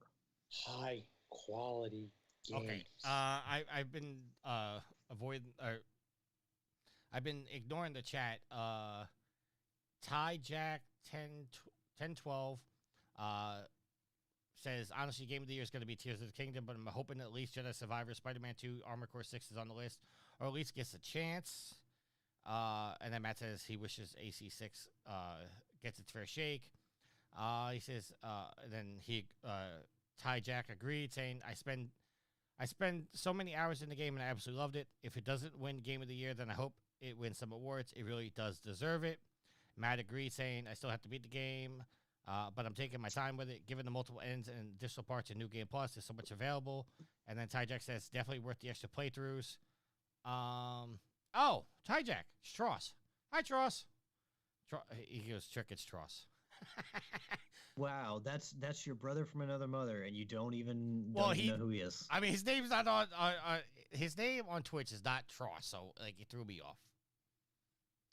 Anyway, getting back to the agenda. Go play Gotham Knights. It's a good game. But is it high quality? Is it Arkham quality? No, but is it still a good game? Okay. Yes. Okay, well, that's not why we raised the price. We didn't raise the price for good games. Can we stop with this? No. Well, I am going to beat that horse until it turns to glue. Okay. He is playing a lot of Red Dead Redemption too, and there are a lot of horses involved in that. So he's got horse on the brain. Yield. I will concede 1 point to you. Okay. All right. I'm not arguing with you in the fact that you're saying high quality games, but to be fair, high quality games is really in the eyes of the gamer, the player. Yeah. So what game? I won't disagree. So where Matt would say Elden Ring is a high quality game, I would say it's a shit game. Well, it's nice that you're admitting you're wrong. See, I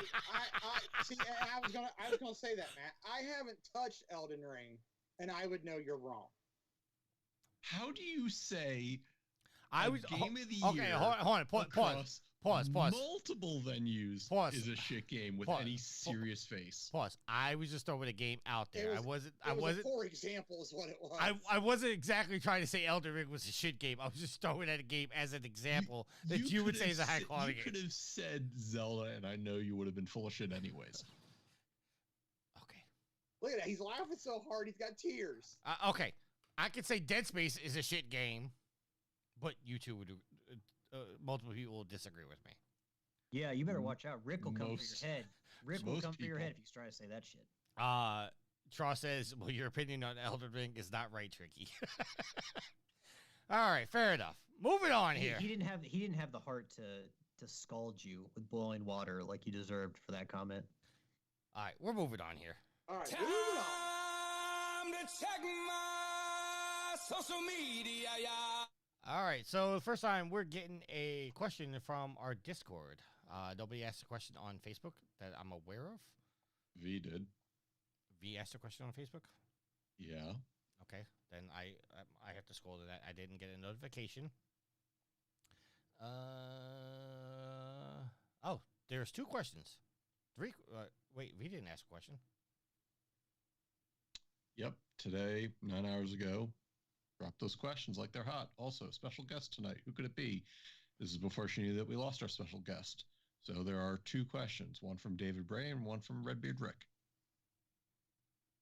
Yeah, I'm looking at them right now. I just scrolled to it. No, I got those. You said that V left a question. That's what I was looking for.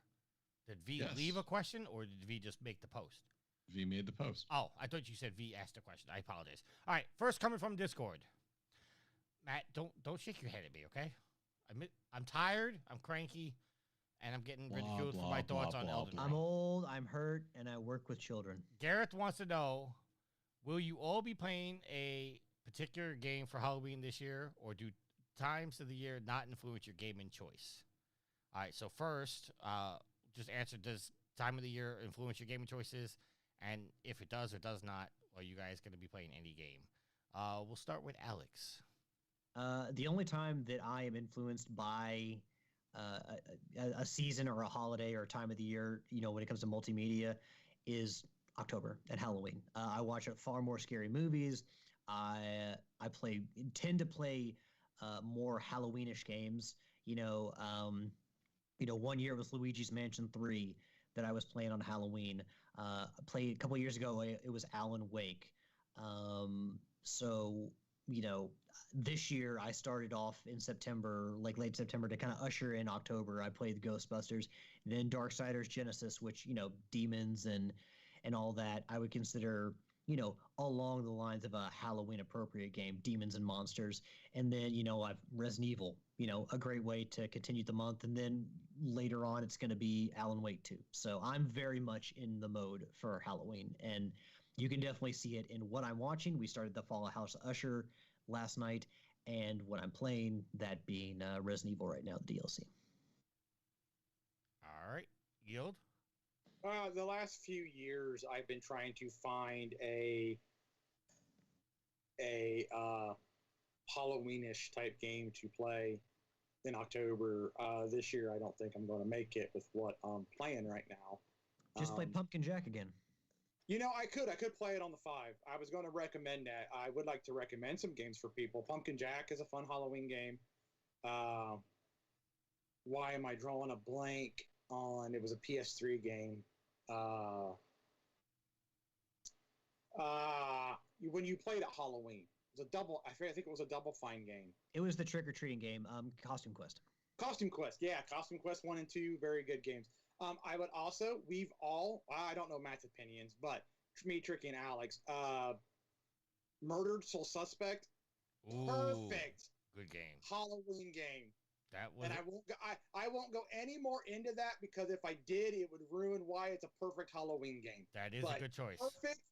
And I have seen that on sale many times for $3, and it is well worth the $3. But yeah, Halloween is really the time that I play more, because you don't really have, like, now you really have like a Christmas Eve game. That would be the only other time that I would play maybe something. You could play But the yeah, Halloween. Christmassy game is Division, the first one. That's true. I do need to get back into that.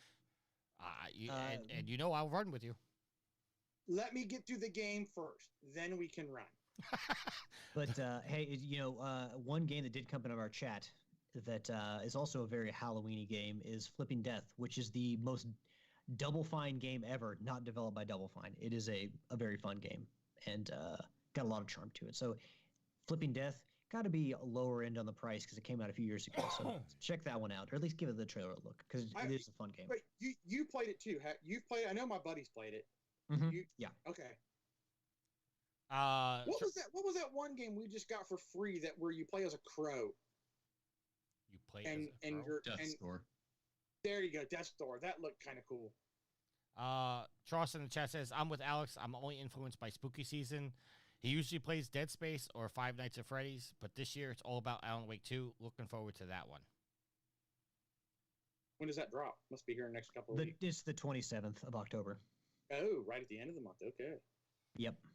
So, Matt, sir, you look like you're deep in thought there. Wow. Look at Alex taking over the show. Well, you've been off the show so often in the last few years, I've had to get my practice in. Has Matt played Murdered Soul Suspect? That's the important question. I have not. So I actually thought it was on Xbox a number of years ago on Game Pass. I think I started it at some point, or maybe I didn't. I don't remember. I definitely took note of it when it came out. It just didn't tickle my fancy. I don't know what it is about spooky games that you're like an investigator and you have to find out what's going on. And I know the premise of the game. Maybe if it's on sale again on Steam or something like that, I'll catch it. I'd like to say the season influences me to play games, but I don't think it really does. I love October. It's my favorite month, but I find myself every year going, oh, I want to watch more scary movies. I want to play more scary games during the month. And I just don't get to it, whether it's by time or attrition of losing time during the year. I just don't get to it, but I want to. So I'm definitely taking all suggestions. So I'll look at Murdered Soul Suspect. Yeah. Jack too. I'm not influenced by the seasons. I just play what I play. Like, the only thing as far as seasons, I wish that the Division 2 did seasons, but it really doesn't fit with the story because essentially the whole story of the Division 1, like, everything takes place over like 5 days. Division 2, everything is really taking place over 5 days. So they don't really to make it snow all of a sudden in DC just would not fit the story. What? Oh, that'd be awesome. They'd be freaking buried in snow. Yeah, but I mean the stories are really just like them taking back the city. And, not that this isn't spoiling anything, but like the Division, like you basically run the same missions over and over again sometimes. As you're grinding. So it really doesn't make sense that like you're doing this mission in July and then all of a sudden now it's December and you're doing the same mission, but now it's snowing. It storyline wise, it just doesn't fit. So, but yeah, the seasons don't really influence anything I play. I just wish that, some games, they did more seasonal content, if that makes sense. All right, going over to Facebook. David Bray wants to know, what horror movie franchise would make a good game? His choice would be the Nightmare on Elm Street series and Tremors. Matt, we'll go to you first. What horror franchise would make a good game? If we're sticking with franchises specifically, God, what was I watching recently? So I love, one of my favorite franchises ever was Creepshow. And I think, speaking to that, do you guys remember the Die Hard trilogy, where each game was a different type of game. The first one was a third-person action shooter. The second was a third-person action shooter was the first one. Second one was a first-person on-rail shooter, and third one was like a crazy taxi type game. So Creepshow is a vignette type of story / movie, kind of like what was that TV show with the Crypt Keeper? Tales from the Crypt. Tales Thank from you. So imagine taking something like Creepshow and making a vignette of games, like different types of games based on the stories. I think that would be fun. I'm gonna go second. Don't man, I go last, but two things. He doesn't want his answer taken. Yeah, but I don't think either one. I don't think either one of these answers you guys would steal anyway. The first one I thought of was Scream. That Some people would be getting some sick pleasure out of playing that game. and the other one, which I know is not a very popular, as far as good quality movies. I think Saw would be good because you could constantly add. They have made a Saw game. Yeah, but I in today's in the way they develop games now, they could constantly be adding new traps for you to escape from. So I think as time goes on, you could release new traps and find a way to escape this house and stuff like that. I think that would be kind of interesting. You gotta survive and escape the house. I think that would be a good choice. Yield will go to you next.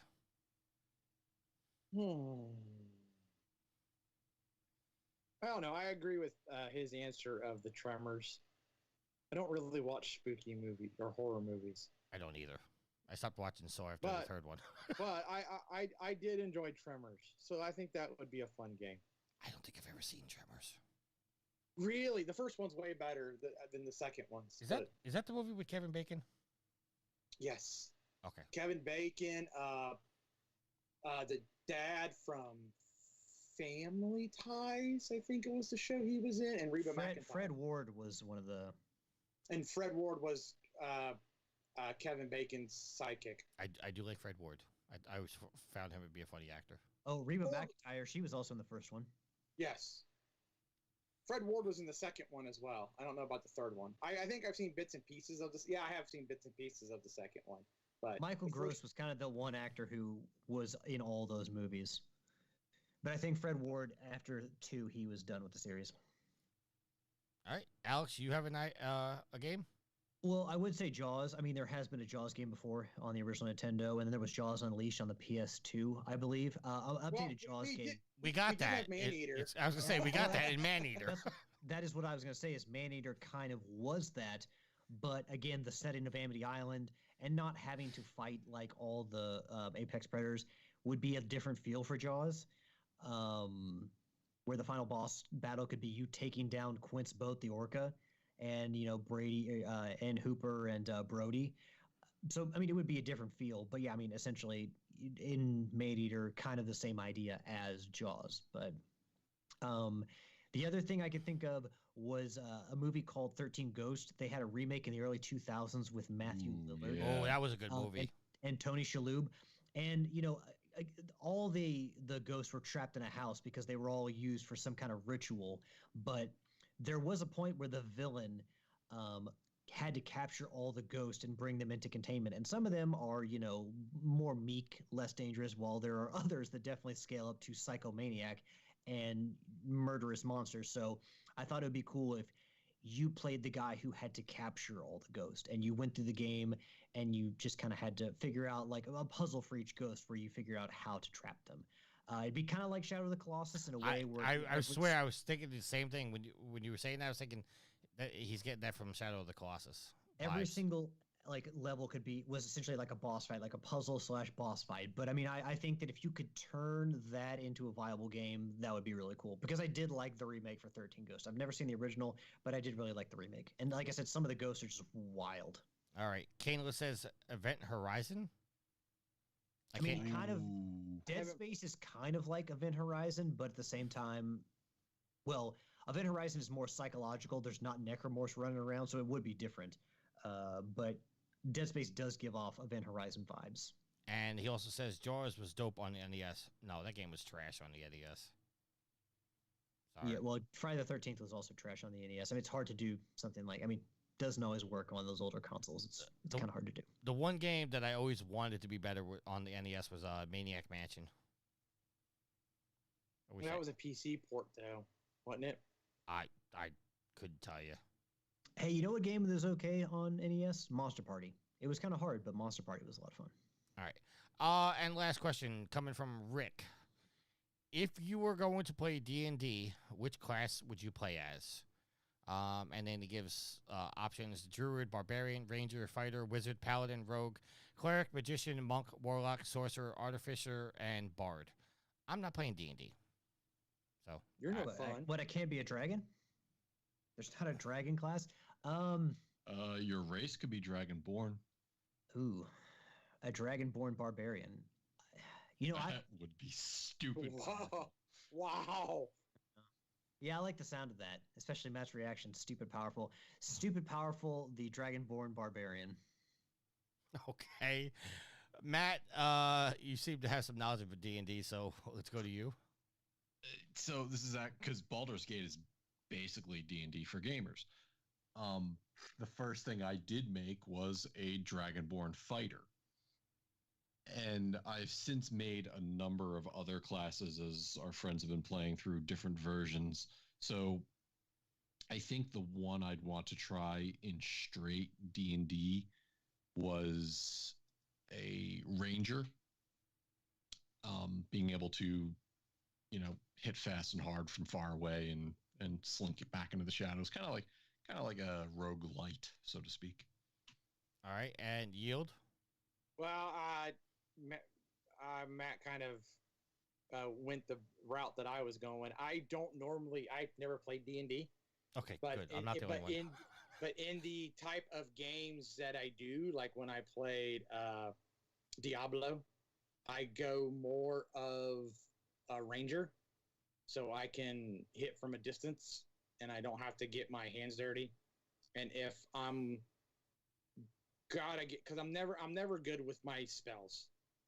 So, but if I have to hit up close and hard, then I would probably go barbarian or rogue. All right, if I'm going to give an answer, and I'm clarifying this answer because I'm just taking from what I did in World of Warcraft, I would say Druid. Because I was a Tauren Druid in World of Warcraft. But I'm going to clarify about this by saying I've never played D&D, nor do I even have an understanding of how to play it. I've seen other people playing it, and I just confused the hell out of me, so I never even gave it a shot. All right, so that is our topics. Let's get back to our topic of the week. I feel like this is going to be a little controversial to some comments here. Oh, no, I'm going to laugh. Coming from the PlayStation blog and written by Sid Schumann. A new PlayStation 5 console is launching this holiday season. There are new hardware revisions coming to the PlayStation 5 this holiday. The new slim model will feature a 1 terabyte SSD. I swear to God, I thought you put $ signs for the S, man. As well as the new form that factor. would have been a good edit. I looked at it real quick. I saw $ signs. The system's volume has reduced by approximately. Somebody's putting it in now. The system's volume has reduced by approximately 30%, and will now give you a digital version of the console with the ability to add on the Ultra HD Blu-ray disc drive at a later time if the user wanted. Pricing for the new device. I'm just going to go over the US and actually, no, I'll go through all of them. The PlayStation 5 with this disc drive is staying at $500 in the US. It is 550 euros in Europe. In the UK, it's 480 British pounds. And in Japan, it's 66,980 Japanese yen. Well, it's Japanese yen. I don't know if there's a difference. Okay. I don't know if there's a difference between Chinese yen and Japanese yen. I'm ignorant to that fact. All right. Okay, well, I'm sure there is because the Japanese and the Chinese do not get along. Okay. Isn't it the yuan? Like It's probably that. It's a different currency. Hold on. No, Alex is probably right because I was saying yen, but that's Chinese, so that was my bad. No, yen is Japanese. Oh, it is? No, I thought it was Chinese. JPY does stand for the Japanese yen. Oh, But okay. it's the Chinese monetary system is based on the yuan, correct? The yuan. Chinese currency. Hold on. Chinese currency is yuan. I thought they both used the yen. Okay. No, they don't like each other, so they're not going to use the same thing. Well, okay. Now here's the controversial part. The digital edition in the U.S. is going to be $550. That is a price increase of $50. You said 550. I'm sorry. No, Four, you mean 450. 450. I'm sorry. $450. That is a price increase of $50. In Europe, it is 450 euros. In the UK, it is 390 pounds. And in Japan, it is 59,980 Japanese yen. Now, I don't know if there was price increases in Europe, UK, and Japan, but I'm assuming there were. But I'm prefacing that by saying I know there was price increases for the original PS5 in those territories before, so I don't know if it's staying the same. Now, here is the kicker. The pricing of the disk drive is going to be $80 US, 120 euro, 100 British pounds, and 1,190 Japanese yen. That means if you buy the digital version, you're paying $30 more than if you just bought the original PlayStation 5 with the disk drive. It should. Good old franchise Jimmy Ryan. It But should. hold on, what is the storage? Are you paying for more storage on the digital version because it's digital? They are both coming now with 1 terabyte solid state hard drives, which is an upgrade from the 825 gigs. Yes, it was. 800 PlayStation originally came out with an 825 gig Yes. SSD, which boggles my fucking mind. It should be noted the new console will replace older versions as the only available once the original units have sold out. Also, the new version only comes with a small clip stand to replace the device horizontally. A new vertical stand will be sold separately for about $30. And then Matt left a note. Nickel and diamond Jimmy Ryan strikes one last time on his way out the door. So wait, hold on. The stand that came with the PlayStation 5 when we got it, they're going to sell that separately now for $30? Okay, so the stand that we got with the PlayStations we all have now, you can be used for horizontally and vertically. The stand that's coming with the slim PS5, you could only use it horizontally, but they will sell a separate vertical stand for $30. So the new stand you cannot use to stand it up vertically. You have to you have to spend a $30 stand to go vertical. Okay, well the piece of crap stand they gave us isn't worth $30, so I don't know why they're charging that for a vertical stand. And I don't know, does anybody use the stand to stand their console up? I do. I do. I don't. I use it for my horizontal setup because it stabilizes it. No, but I'm saying if you stand your console up vertically, are you using the stand because it's stable as it is? No, I stabilize it with the stand. I'm just saying that the stand is not $30. What? No. My point being is you don't need the stand to stand it up vertically. Is my point. Okay, well. Do you trust your PS5 to stand? I see yours is kind of tucked away there in the corner, tricky. Yes. But for those of us who actually have it in an entertainment center with animals around that might actually nudge it, yeah, some of us don't keep our stabilize it. Some of our we don't keep our animals in a crate 24/7. I don't either. Stop that narrative. We'll get V on you. We'll get V to give you the business. Anyway, so should come at you with a rolled up newspaper. They are increasing the price for the digital version in the U.S. Does that justify the 175 extra gigabytes you're going to get? I don't think so. What? Wait, whoa. This is an important moment here on the show. Oh, my God. Are you really going to say I'm still shilling for Sony? Yes, because you have been. Oh my God, Tricky said something negative about Sony. Okay. So, all right, let me counterbalance that. Not too good to be true. No. I'm only going to say this, but I'm prefacing this by saying that I think it's still shitty that they're raising the price of the digital edition, but can we really argue about them raising the price when they increased the price in all the other regions except for the U.S., and now we're finally getting the price increase in the U.S.? That's all I'm going to say. I think a price increase period is kind of shitty, no matter if it's us or anywhere in the world. My point being is they already did it in the other markets. We were not affected. The U.S. was not affected by the price increase in the other when they did the price increase. Was it a year ago or less than a year ago? No, it doesn't make sense because they didn't increase the price of the PS5 with the disc. So if they're going to use that as the basis, I think that's flawed logic. My confusion is the lack of parity between the two different versions. And it makes sense to me that they're keeping the price of the digital PS5 the same. Because no, they're raising the price of the digital. You mean the one with the disc drive? I'm sorry, the disc. Yes, thank you. It's one manufacturing line with the built-in hard disk. You don't have the ability to remove it or take it out or whatnot. So that's fine. I'm even okay with them increasing the price of the digital base to account for the modularity of being able to add that in. I'm not okay with them suddenly making that a price difference of about $30 as if you went to buy the PS5 with the disc built in. I think they should have left it $30 less on either the disc drive or the digital PS5 to bring that price parity in line if you wanted to buy it at a later time. Because now if you buy the digital version, and then you decide, oh, you know what? I want a disc drive for either you wanted for Blu-rays or you wanted to go some physical stuff.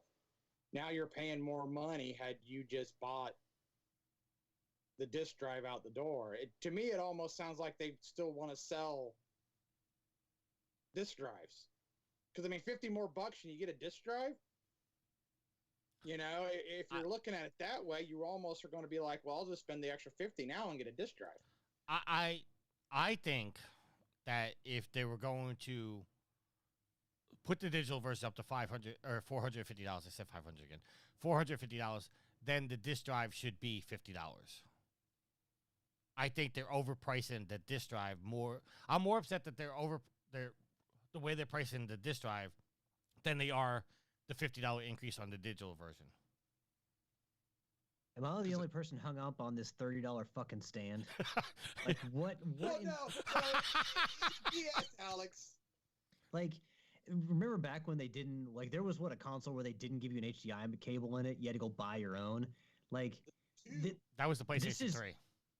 This is like, no, really, you can't give us the stupid stand, Sony? Again, the stand that's not worth $30, you're going to sell us $30 for, or sell it for $30. You know what we need? We need Mad Cats to come back. No, the stand is stupid. You laugh at me, but they were a good company. Especially on a slimmer console. Sorry, Alex. Especially on a slimmer console that is not as bulky. That doesn't have a sturdy enough base to stand vertically. But I will say that, you know, as mad as I am about the stand, I do agree with Matt and Tricky, or I assume all of us, and that they should, if they're going to have to add a disc drive in, make it the same price altogether as buying a console with a disc drive in it. Alex, just I know you're edited this week. I just think your comment of, am I the only one still hung up? I think that should be the opening of the show. Probably. And just leave it there. Caleb said in the chat, says, I don't understand why you would want the disc drive. Most of the game is downloaded regardless right now. I'm going to throw that straight to Yield because Yield is still physical only.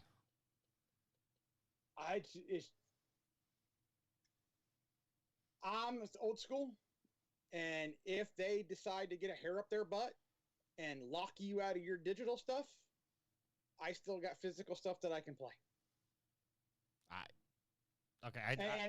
And I know I'm reaching, but you never know. I think you're And for it because if they're going to lock the digital, then your game has to be unlocked by touching the internet. So yeah, I think they would lock the physical copy too.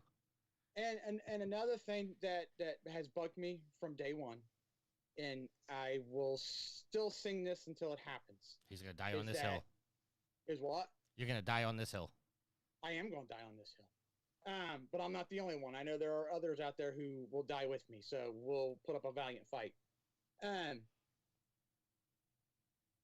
Your game costs $70 brand new at the store. You go buy it in the store, the PSN, it's $70. Mm-hmm. If they were to sell it to me at 50, I would seriously consider converting more to digital. But you still want me to pay $70, and you've cut out manufacturing. So I want physical at that point. I agree with you on that point, but I don't have a problem with them charging the price digitally because I just feel like that's their way of getting more money into the developer's pocket in the long run. But do you know that for a fact?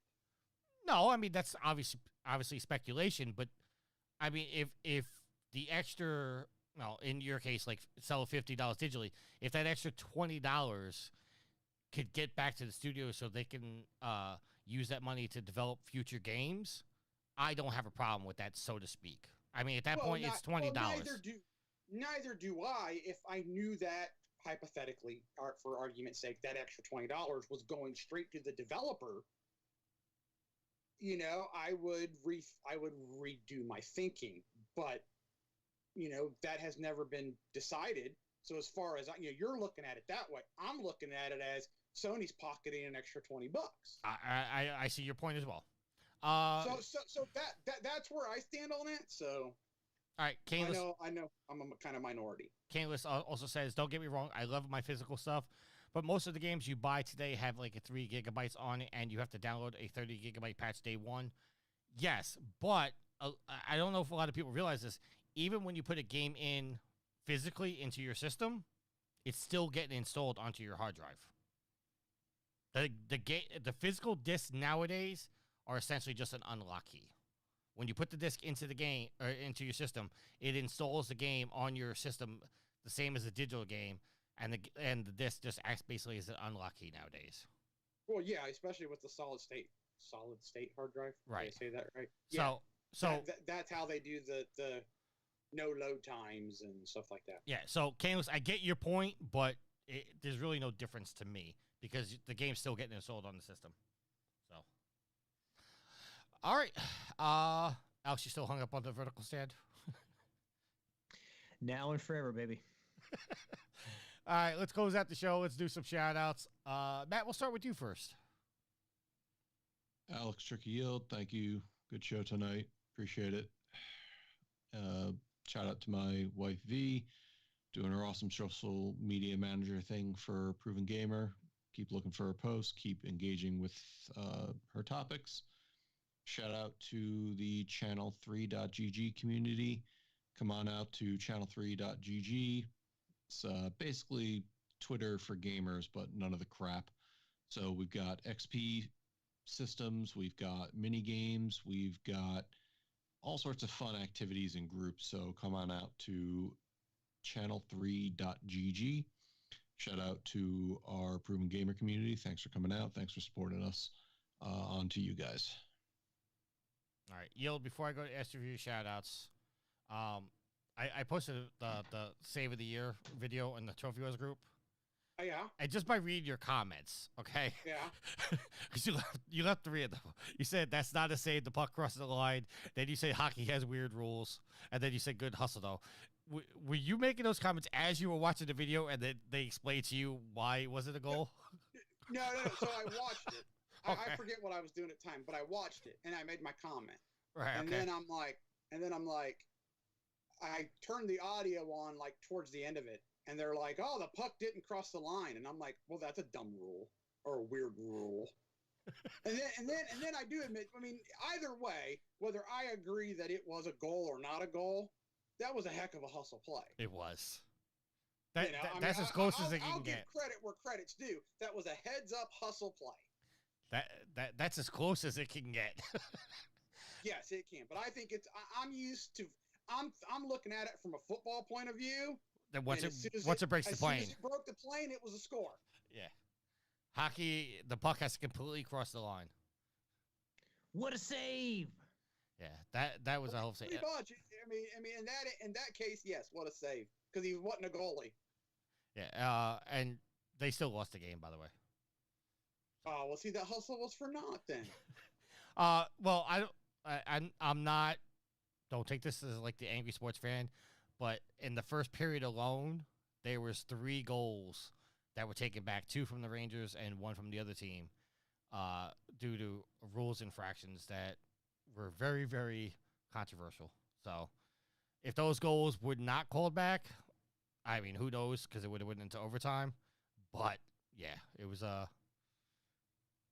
All right. Anyway, yield your You shout-outs. can't cheat and get scores for it, Tricky. No.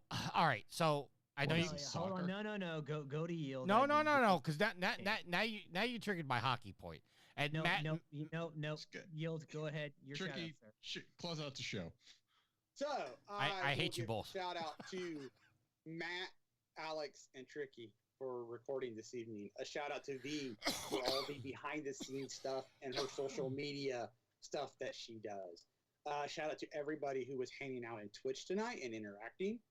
I know that's not my thing, but I'm glad that you guys are there. A shout out to everybody who hangs out in the Facebook group. It has been it's been a lot of work to get people, to comment and do everything that they do. So that's awesome. I appreciate that. A shout out to Gareth for not only his write-ups, which are awesome. You guys, if you don't check them out, hop in there and check them out, but for doing the community event that he is doing this year, because that's a lot of work on his part. Shout out to the Pimps and the Matters of the Whoredom for downloading, listening, hanging out with us, doing everything that you guys do. And that'll be it this week. Alex, your shout-outs. Give a shout out to the fuel to the fire that is Trophy Horrors, our wonderful community pushing us towards episode 600. Thank you all very much for your continued support, because it's the only reason we still do this podcast. Give big shout out to Tricky, Yield, and Matt as well for joining me on this lovely Sunday evening in the fall. Shout out to our social media manager, V, for all that she does. Glad her Take-A-Ton costume turned out well, even though, had to call an audible on the hammer. But glad to hear everything worked out well.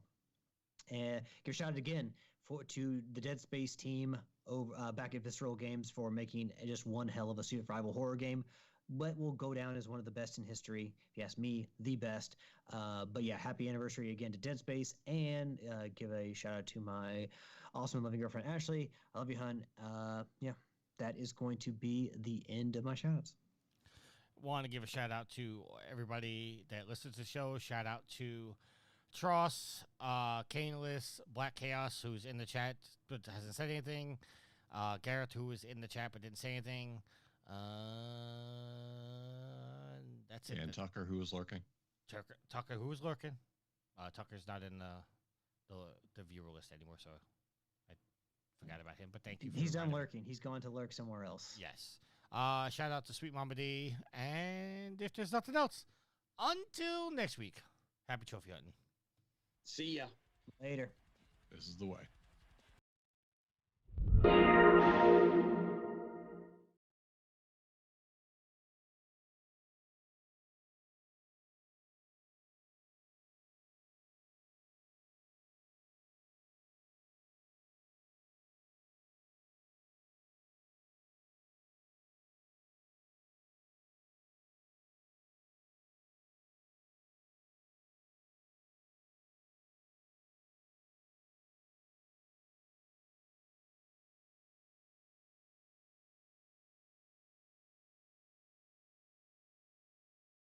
The theme song is Venus by the band Even off their album Zenith. Permission granted by the band and 12 Stone Records. You can find them on Facebook by going to www.facebook.com/evenphilippines.